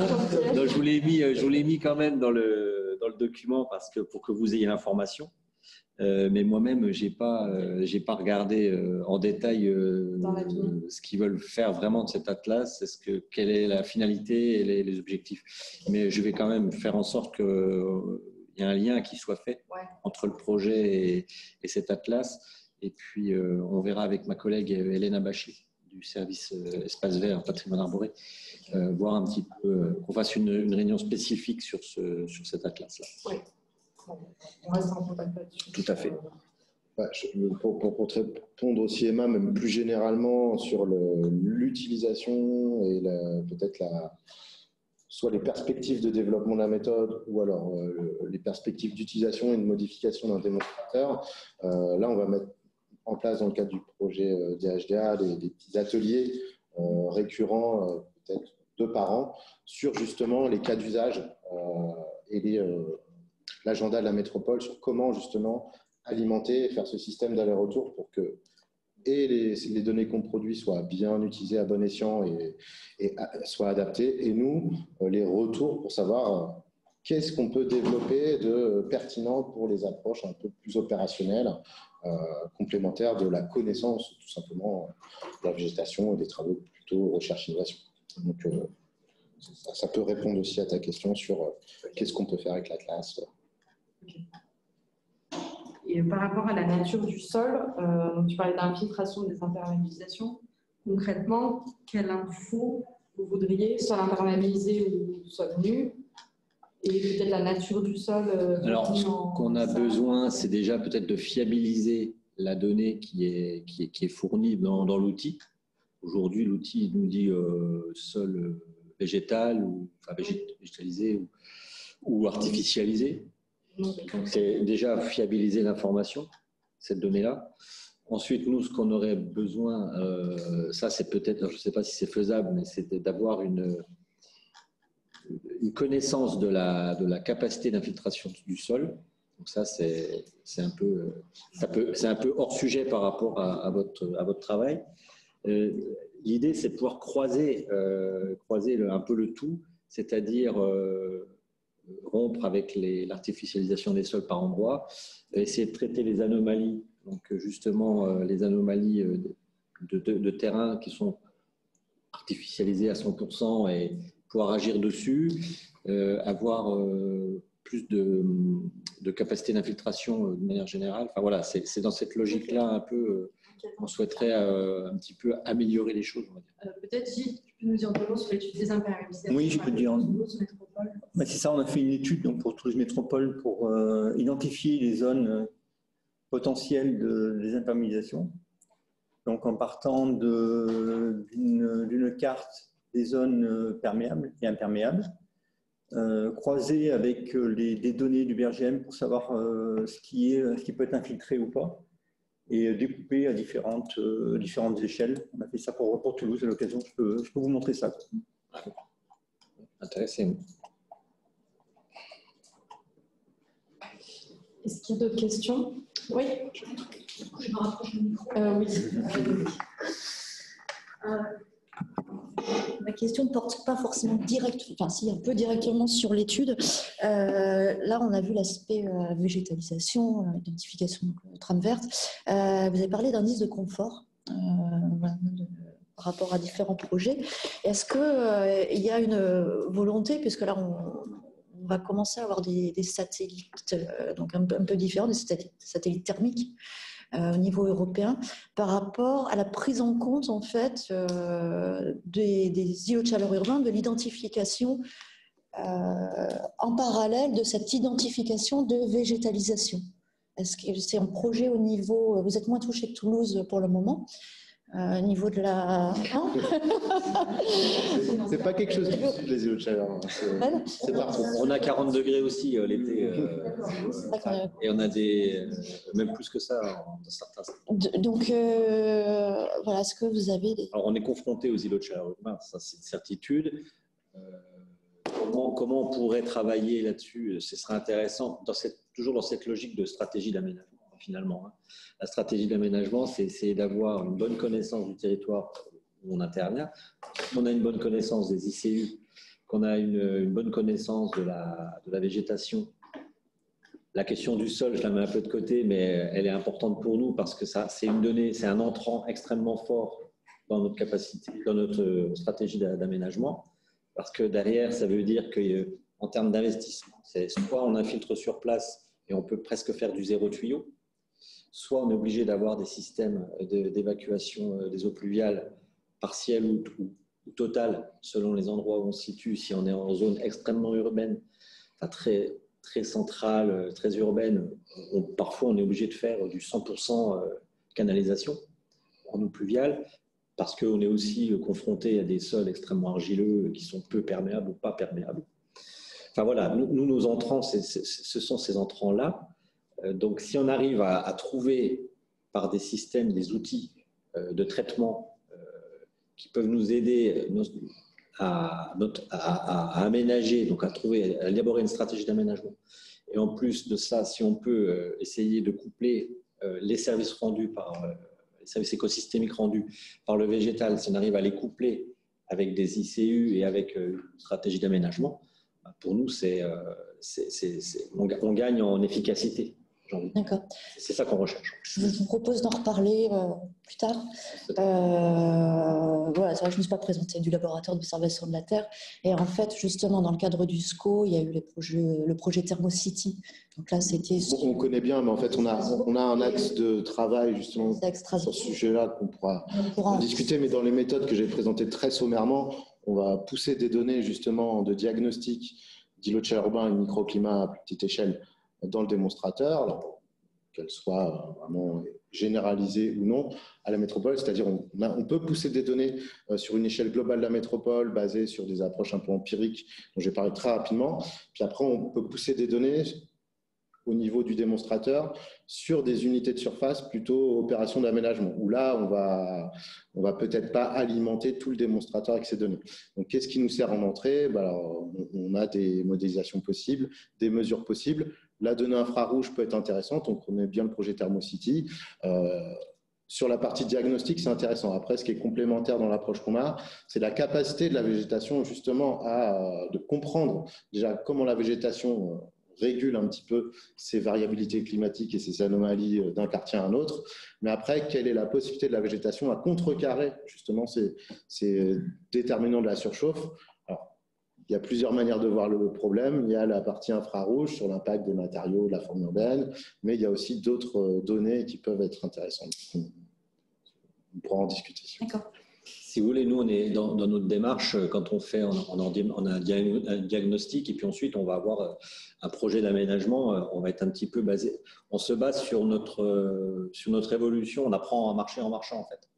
Et donc, ce qu'on aurait besoin, c'est d'avoir peut-être un outil qui nous permette de ne plus être dans le tâtonnement, mais d'être plutôt avec un peu plus de certitude et pouvoir nous dégager des priorités, c'est-à-dire des secteurs qui sont là je m'adresse plus aux politiques en fait par rapport à cette nécessité-là, c'est-à-dire que les crédits ils sont pas extensibles à l'infini, hein, on est tous dans le même cas, c'est de l'argent public. Donc nous ce qu'on essaye de faire c'est d'avoir une intervention qui soit la plus efficace possible par rapport à un montant d'investissement. Et la recherche, notre but, c'est d'essayer d'aménager de manière très efficace, avec le moindre coût et, je dirais, le moins de risques possible. C'est-à-dire de ne pas trop se tromper sur la réponse qu'on apporte. On a des réponses qui sont aujourd'hui des réponses de matériaux ou de mise en œuvre pour lutter contre un niveau de chaleur. On va décroûter, on va enlever le noir pour mettre plutôt du clair, on va avoir des matériaux infiltrants, mais on est plutôt sur, et ça fait référence plutôt à un autre document, enfin une autre politique chez nous, c'est la charte de l'aménagement de l'espace public, qui préconise tout un tas de mise en œuvre et de prescriptions techniques pour lutter contre le réchauffement, les ICU, ou pour améliorer l'infiltration, ou pour planter, avec toutes les contraintes qu'on a de pouvoir planter, parce qu'on n'en a pas parlé, mais un sol, aujourd'hui, il y a la question de l'infiltration, mais il y a la question de son encombrement par les réseaux. Et Julien en a un tout petit peu parlé, c'est ce qu'on appelle dans notre jargon le cadastre plantable. C'est comment on pourrait croiser des données d'occupation de sol avec des données aériennes pour justement avoir une combinaison de données qui nous permettent de dégager des espaces de plantation. Donc toujours dans ce souci d'avoir une efficacité dans les plantations, c'est-à-dire très rapidement un outil qui nous détecte des volumes ou des espaces de plantation, et puis si possible avec d'autres outils, qu'on ait une palette végétale qui soit la plus appropriée possible par rapport au secteur en question. On est dans un secteur qui est extrêmement touché par un ICU, on aura une palette végétale plus appropriée. Au contraire, si on est dans un espace périurbain où là, on aura peut-être une autre démarche, on sera moins contraint par les réseaux, mais on aura peut-être une autre démarche sur la palette végétale. Enfin, voilà. C'est tout ça qu'on a besoin d'essayer d'améliorer, de rendre plus efficace et plus automatique, entre guillemets, même si le côté automatique, je n'aime pas trop ça, mais si on utilise des outils de ce type-là, c'est aussi pour gagner en rapidité, en efficacité, et puis pour investir plus juste. est dépensé plus juste. On va poursuivre parce qu'on est en retard sur le programme. Juste pour répondre rapidement aux deux questions du chat par rapport à la question d'Estelle sur la réponse sur la détection de pompiers, je pense que ça concerne la détection de pompiers, ce sera écrit dans le compte rendu. Et pour la question de Céline sur le suivi temporel de la végétation, alors dans le bus, non, c'est fait à un instant T. Donc là, ça a été fait sur 2022. Mais il est tout à fait possible de reproduire le projet pour une année suivante, donc en 2024 ou un peu plus tard. Il faudra juste, entre guillemets, racheter des images payantes et faire tourner la méthode. À un tarif très avantageux sur des années. Donc, le lien avec le changement climatique. De quoi tu parles? Tu peux prendre la parole si tu veux, Stéphanie. Bonjour à tous, merci. En fait, ma question, c'est de savoir est-ce qu'on est en capacité de voir si on a de la perte de végétation sur le territoire du Grand Nancy avec les effets du changement climatique, que ce soit les hausses de température, des modifications, d'autres modifications qui pourraient impacter le maintien de la végétation, comme des maladies, ce qu'on peut voir, et donc on est obligé d'abattre des arbres, et donc d'anticiper des dégradation sur les services écosystémiques qui sont en capacité de rendre? Pour faire ça, pour te répondre assez simplement, il y avait la question du suivi temporel. On ne peut pas répondre à cette question si on ne se fait pas un suivi temporel à long terme. C'est-à-dire que là, on a un projet où on a fait un démonstrateur de description de la végétation à l'instant T, à partir d'une imagerie de 2022. Donc là, on a l'état de la végétation de 2022. Si on veut commencer à travailler sur le changement climatique, sur des dégradations possibles ou d'autres choses, il faut au moins faire un suivi à 10 ans, donc reproduire les images de manière régulière, suivie et analysée. Sinon, on ne peut pas faire ça. Oui, et on avait une image d'archive aussi de 2015, donc effectivement, on peut partir aussi sur l'historique. D'accord. Je vous remercie. La question du dépérissement et du suivi, elle est extrêmement importante parce qu'aujourd'hui, on a aussi encore des gens qui nous disent qu'il faut abattre parce que les arbres sont malades. Mais on se base sur quoi? Pourquoi il faut abattre parfois des alignements ou parfois carrément tout un bosquet ou un boisement? On n'est pas capable de dire si c'est survenu brutalement ou si c'est un processus lent qui s'est mis en place depuis 5 ans, 8 ans, 10 ans. Donc c'est vrai que la question du suivi du dépérissement, elle est quand même centrale.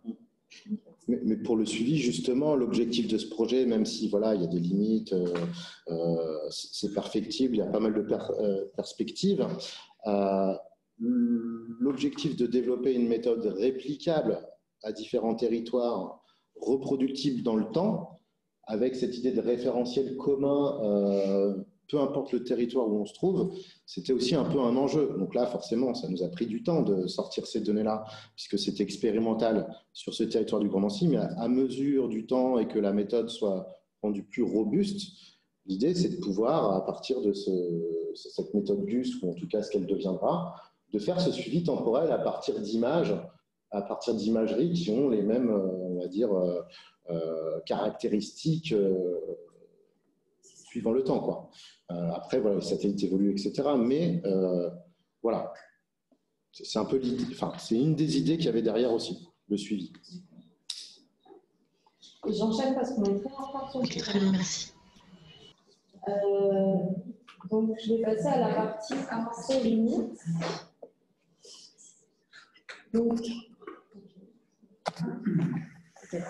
Donc, alors Franck va nous présenter cet après-midi des résultats beaucoup plus détaillés sur l'avancée par rapport à l'existant. Mais juste pour faire un point rapide pour ceux qui ne seront pas là cet après-midi, on a comparé les résultats de GUS avec les données européennes existantes de Copernicus, donc à savoir le Street Tree Layer et les High Resolution Layer. Donc, il y a du Tree Cover Density et du Grassland qui sont disponibles sur la plateforme Copernicus. Et je ne l'ai pas écrit, mais c'est représentatif de 2018. Donc ici, on voit très bien sur une partie de Nancy que la méthode CleanUrbanSat détecte beaucoup plus d'éléments végétalisés et fournit beaucoup plus de précision quant à la nature de ces éléments par rapport au Street Tree Layer dans un premier cas et puis OHRL. Donc les HRL sont basés sur Sentinel-2, donc c'est pour ça qu'on voit des gros pixels, et c'est pour ça aussi qu'ils détectent beaucoup moins de végétation. Et le Street Tree Layer est basé sur des images à un peu meilleure résolution, entre 2 et 4 mètres. Oups, pardon. Voilà, c'est ce que je viens de dire. Ensuite, on a voulu comparer avec Cosilla, qui est un produit de l'IGN à très haute résolution, donc c'est basé sur les orthophotos à 20 cm. Malheureusement, Cosilla n'est pas encore disponible sur le département 54, qui est le département de Nancy. Donc, on n'a pas pu comparer, mais on imagine que ce sera certainement très précis et certainement plus précis que Gus. Alors, on a quand même comparé les nomenclatures et on voit que Gus est quand même plus adapté à l'urbain puisque ça a été développé pour l'urbain, alors que Cosilla, c'est valable partout, notamment en rural. Mais voilà, on a hâte de pouvoir comparer avec Cosilla, qui est un produit très prometteur. Et pour ceux qui ne connaissent pas, c'est un produit intermédiaire de la production de l'OCSGE par l'IGN. Ensuite, pour la partie limite, donc malheureusement, on n'a pas pu atteindre le référentiel idéal que je viens vous avez décrit. Donc, on a dû, déjà au niveau de la première étape, on a dû se passer de la strate mixte parce que c'était trop compliqué à détecter par satellite. Donc, on n'a que 3 strates. Et ensuite, on a regroupé, au niveau du deuxième niveau de détail, on a regroupé les boisements, donc boisements organisés, désorganisés. On a regroupé tout ça parce que, pareil, on ne savait pas faire. Et alignement d'arbustes et d'arbustes, pareil, par satellite, ça se ressemble quand même beaucoup. Et pour la strate herbacée, on a regroupé pelouse et prairies. Et on a regroupé couvert de plantation répartis et couvert de plantation dense. Donc voilà, on a quand même un référentiel qui est un peu moins précis. Et pareil pour les paysages, donc là, on s'est arrêté uniquement par manque de temps au niveau 1. Donc là, ce n'est pas des limites techniques de faisabilité, c'est des limites temporelles, on va dire. Donc on s'est arrêté là, mais on espère pouvoir creuser tout ça dans une V2 dès l'an prochain. On est très confiant sur... on a demandé une alternance pour continuer le projet Green Urban Sat. C'est en cours de discussion, mais c'est bien parti. Une autre limite, donc c'est lié au modèle numérique de surface, on en a parlé tout à l'heure. Donc le modèle numérique de surface satellitaire issu de Pléiades, il est quand même assez incertain. Donc voilà, au niveau des hauteurs fournies, on n'est pas 100% fiable. Donc, on a privilégié la texture pour distinguer les strates verticales. Mais si on utilise une donnée plus précise, type LIDAR, Pléiades Néo, ou peut-être Co3D, on n'a pas encore des MNS Co3D, mais peut-être qu'ils seront très précis, on aura de meilleurs résultats. On a aussi de légères surdétections de la végétation. On voit sur l'image que la végétation bave un peu sur les routes et sur les toits des bâtiments. Ça, c'est un choix de notre part. On a préféré détecter trop de surfaces végétalisées plutôt qu'en oublier. Et voilà, on sait qu'elle bave un petit peu. La grosse limite, c'est sur la réplicabilité. Donc, on en a parlé. La méthode a été pensée pour être entièrement réplicable, mais elle nécessite beaucoup de données d'entrée. Donc, il nous faut des images pléiatrices stéréoscopiques printemps-été.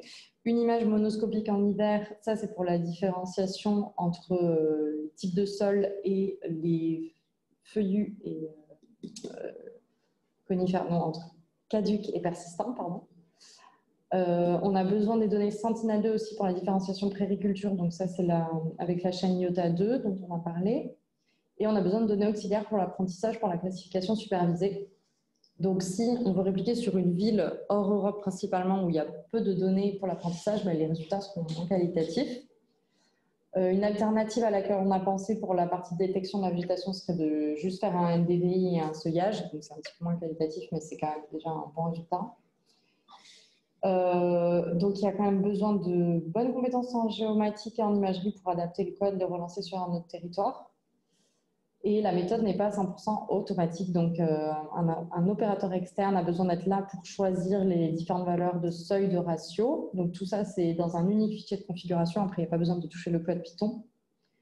Il faut quand même relancer la classification supervisée, la production du MNH à partir des images Pléiades, la production des Local Climate Zones à partir des images aussi, et la chaîne IOTA 2 à partir de Sentinel-2.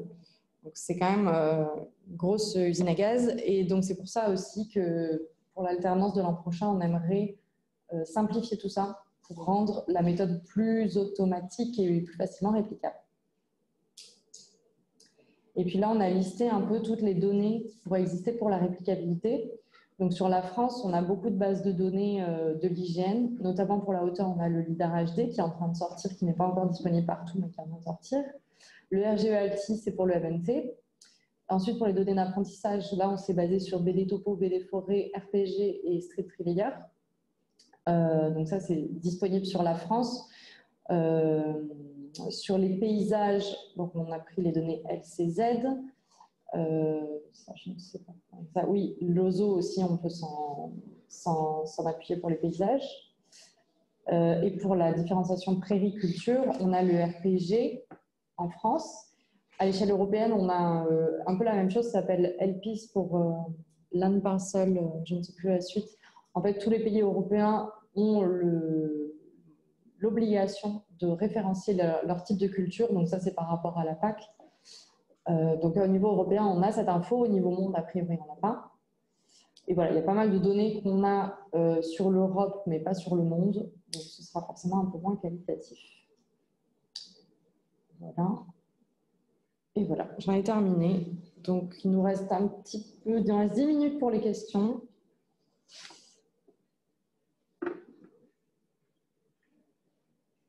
Est-ce qu'il y a des questions? Non. Super. Est-ce qu'il y a des questions à distance? Oui, moi j'ai une question. Oui, Frédéric Bretard. Alors la mise au point de la méthodo, effectivement, ça prend tout un projet SCO, on va dire, 2 ans. On a un état, donc sur Nancy, c'est bien.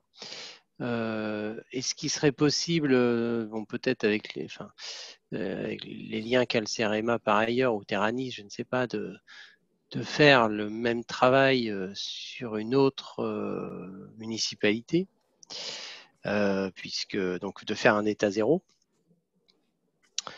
Et comment est-ce que vous pouvez vous engager quelque part dans 3 ans, refaire tourner tout ça avec une nouvelle image Pléiade? Ou alors vous allez me dire, est-ce que dans 3 ans, l'IGN aura fait quelque chose de très précis avec des mises à jour Non, c'est complémentaire. Alors, quelque chose de très précis, oui, mais pas avec des mises à jour a priori. Puisque COSIA n'est pas prévu à l'heure actuelle pour être reproduit à l'avenir. Oui, on aimerait reproduire notre méthode sur une autre ville. Maintenant, il nous faut du temps et du budget. Donc, peut-être effectivement, pendant l'alternance, on pourrait prévoir ça. Effectivement, dans la salle, on a un stagiaire qui est intéressé pour reproduire la méthode sur Toulouse. Donc, nous, on est très intéressés aussi pour que ça se reproduise sur Toulouse. Donc, effectivement, il y a des pistes. Ah ben c'est très bien si le stagiaire est là et motivé. Commence quand? Alors, tu veux en dire quelques mots sur ton stage, parce que c'est quand même pas le sujet central de ton stage. Donc... Non. C'est plus simple. Oui, du coup, moi, je fais un stage à la Techopole, mais le sujet de mon stage, c'est plus sur la synthèse du couvert végétal. Donc, c'est que 6 mois et c'est pas la phase principale du projet. Je pense que je ne pourrais pas aller aussi loin, mais c'est vrai que c'est très intéressant de pouvoir appliquer au moins peut-être les premières phases, la strate et la forme de l'habitation à une autre ville. Et c'est vrai que c'est un premier pas vers l'application vers une autre ville. On va en discuter, je pense, ensemble pour voir ce qui est faisable dans la temporalité de son stage, puisque voilà, ce n'est pas le sujet central. Mais en tout cas, ça pourrait être un point de départ pour lancer quelque chose, quoi, sur Toulouse. Sur Toulouse, on a quand même beaucoup de données et beaucoup de liens historiques, nous, de notre côté. Oui. Je pense qu'on pourra compléter cette discussion cet après-midi. On va plus rentrer dans la technique et peut-être plus dans le détail, dans les perspectives. Il y a deux axes. Il y a refaire l'exercice ailleurs. Mais est-ce que la méthode est assez mature pour refaire sur seulement une ville pour tester ou alors déployer? Je pense que l'idée serait peut-être d'améliorer la méthode pour la rendre plus, comme disait Emma tout à l'heure, un petit peu plus digeste pour pouvoir la déployer ailleurs. Il y a aussi dans le cadre de ce projet un partenariat avec Terranis. Je pense que c'est un point clé aussi en disant que nous, on développe quelque chose d'industrialisable, même si ce n'est pas le cas aujourd'hui, et qu'après, il y a un acteur partenaire qui puisse aussi déployer ailleurs dans le cadre de ces missions. Là, on est dans l'exercice aussi un peu du scope. Donc voilà, on est à cheval entre tout ça. C'est-à-dire, nous, on aimerait bien réessayer ailleurs avec tout ce qu'on imagine d'améliorer. On peut aussi passer la main à Terranis qui puisse intégrer dans les méthodes qui sont déjà matures, mais peut-être moins détaillées. Voilà, il y a une espèce d'articulation à trouver pour pouvoir dire, bah voilà, ce produit est un produit de référence qui peut être déployé et complémentaire aux produits de l'IGN, voilà, qui prennent du temps aussi à être mis en ligne et mis à disposition. On a eu des discussions avec l'IGN dans le cadre de Des Hommes et des Armes, pas que sur Nancy, sur leurs produits en cours de réflexion pour diffusion, notamment des produits en lien avec la nature en ville qui voudront déployer au niveau national. Donc voilà, il y a sûrement des choses à réfléchir un peu plus collectivement. Peut-être un score à refaire, hein, pourquoi pas. Oui, pourquoi pas. Alors, je sais que le mandat CEREMA, il est franco-français, mais ce serait pas possible de tester avec, d'avoir une ville autre qu'en France. Je vous dis ça parce qu'effectivement, il y a Pierre Sicard qui est intervenu tout à l'heure. Eux, ils ont des cas d'études en Espagne et en Roumanie, je crois, de mémoire. C'est pas inintéressant parce que ça permet de robustifier un peu des choses. Se poser la question de la limite de l'exercice quand on n'a pas les mêmes données d'entrée aussi. Il va falloir adapter, la méthode avec d'autres données d'entrée. Voilà, juste un petit point par rapport donc, à ce que tu as dit sur l'outil. Effectivement, c'est un POC qui a permis de montrer ce qu'on pouvait faire.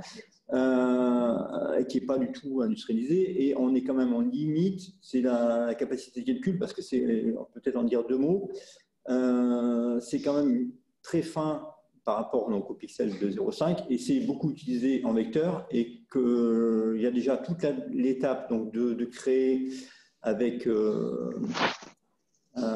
les données donc culture et prairie, donc ça c'est des données à préparer avant. Il y a toute l'occupation du sol à préparer avant. Mais une fois qu'on a tout ça, et plus effectivement le MNH aussi à calculer, c'est aussi délicat. Et après tout ça, une fois qu'on donne ça à la moulinette, typiquement pour le Grand Nancy, on a avec nos serveurs, on a pour 2 semaines complètes de calcul. C'est quand même assez long. Et Nancy, c'est pas Toulouse Métropole. Donc Toulouse Métropole, je pense qu'il y en a pour au moins un mois de calcul, au moins. Voilà. Juste pour donner un petit peu de l'ordre de grandeur.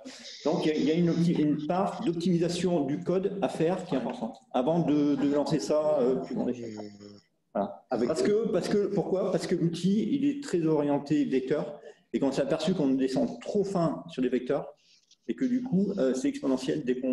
Sur une petite zone test, ça marche très bien, mais dès qu'on augmente sur des grandes surfaces, le calcul vecteur ne marche plus. Il faudrait revenir à du travail raster, enfin là, on est un peu dans le technique, pour optimiser cet outil, quoi. Ouais. Et en plus, oui, bien sûr. Après, il n'y a pas besoin de le faire tourner tous les jours non plus, puisque ce sont des états.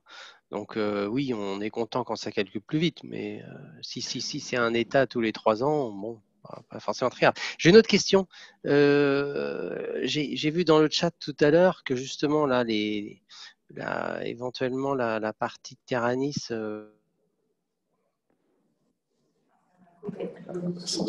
pourrait être ouverte. Est-ce que ce sera le cas? Alors je vous dis ça, c'est assez opportuniste. Vous m'entendez? Je sais pas, vous êtes figé.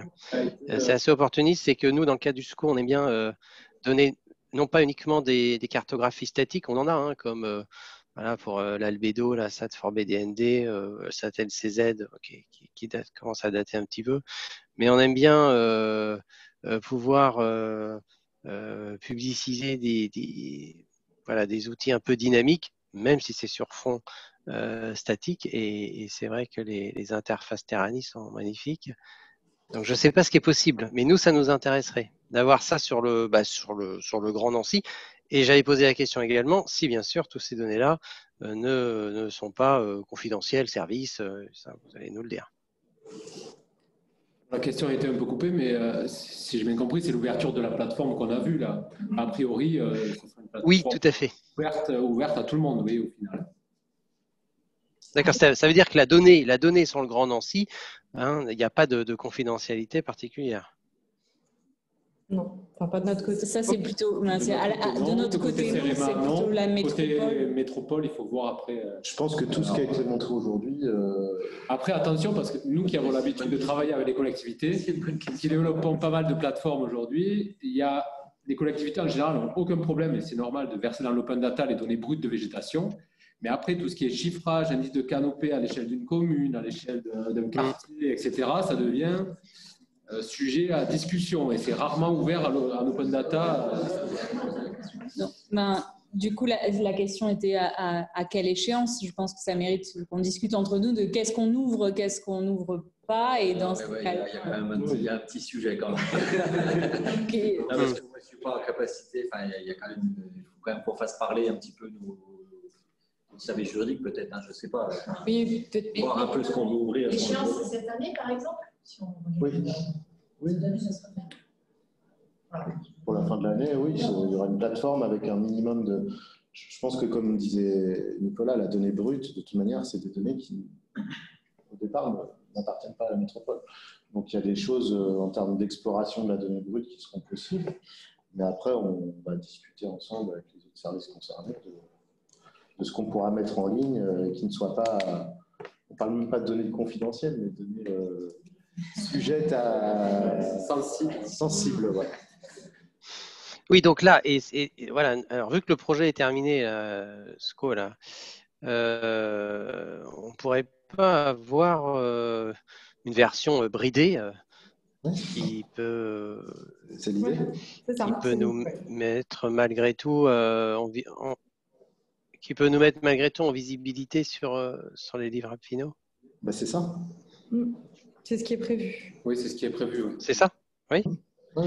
C'est ce qui... Et donc là, on parlait de l'échéance, c'est ça. Donc là, c'est pas tout de suite. Voilà, si on dit pour la fin de l'année, je pense qu'on n'est pas trop mauvais en réglant cet aspect de qu'est-ce qu'on ouvre et qu'est-ce qu'on n'ouvre pas, sachant que même avant la fin de l'année, on pourra ouvrir le minimum. Enfin, l'ouverture du minimum, côté technique, côté terrain, ça peut aller très vite. Bah oui. Le sujet, c'est qu'est-ce qu'on ouvre, qu'est-ce qu'on n'ouvre pas, et ça, il faut le voir avec la collectivité. Donc, côté technique, ça peut aller très vite, et après, voilà, l'échéance exacte, je ne sais pas. Mais dans tous les cas, c'était le livrable prévu, et la métropole était signataire. Donc, ce serait bien d'aller très vite alors, parce que... D'accord. Bon, mais ce serait bien d'aller vite parce que, voilà, vu que le projet est terminé, c'est la réunion de fin, qu'on puisse en parler et puis valoriser et méthodos et acteurs. Oui, c'est sûr. On s'est engagé à ça. Peut-être que ça, vous pouvez l'aborder lors d'une prochaine réunion ensemble. Oui, prévu, assez rapidement. Ok. Est-ce qu'on s'arrête là? Il n'y a plus de questions? Très bien. Mais merci à tous. On va reprendre à 14h pour ceux qui sont intéressés par la partie technique. Et sinon, le replay sera disponible prochainement sur Expertise Territoire.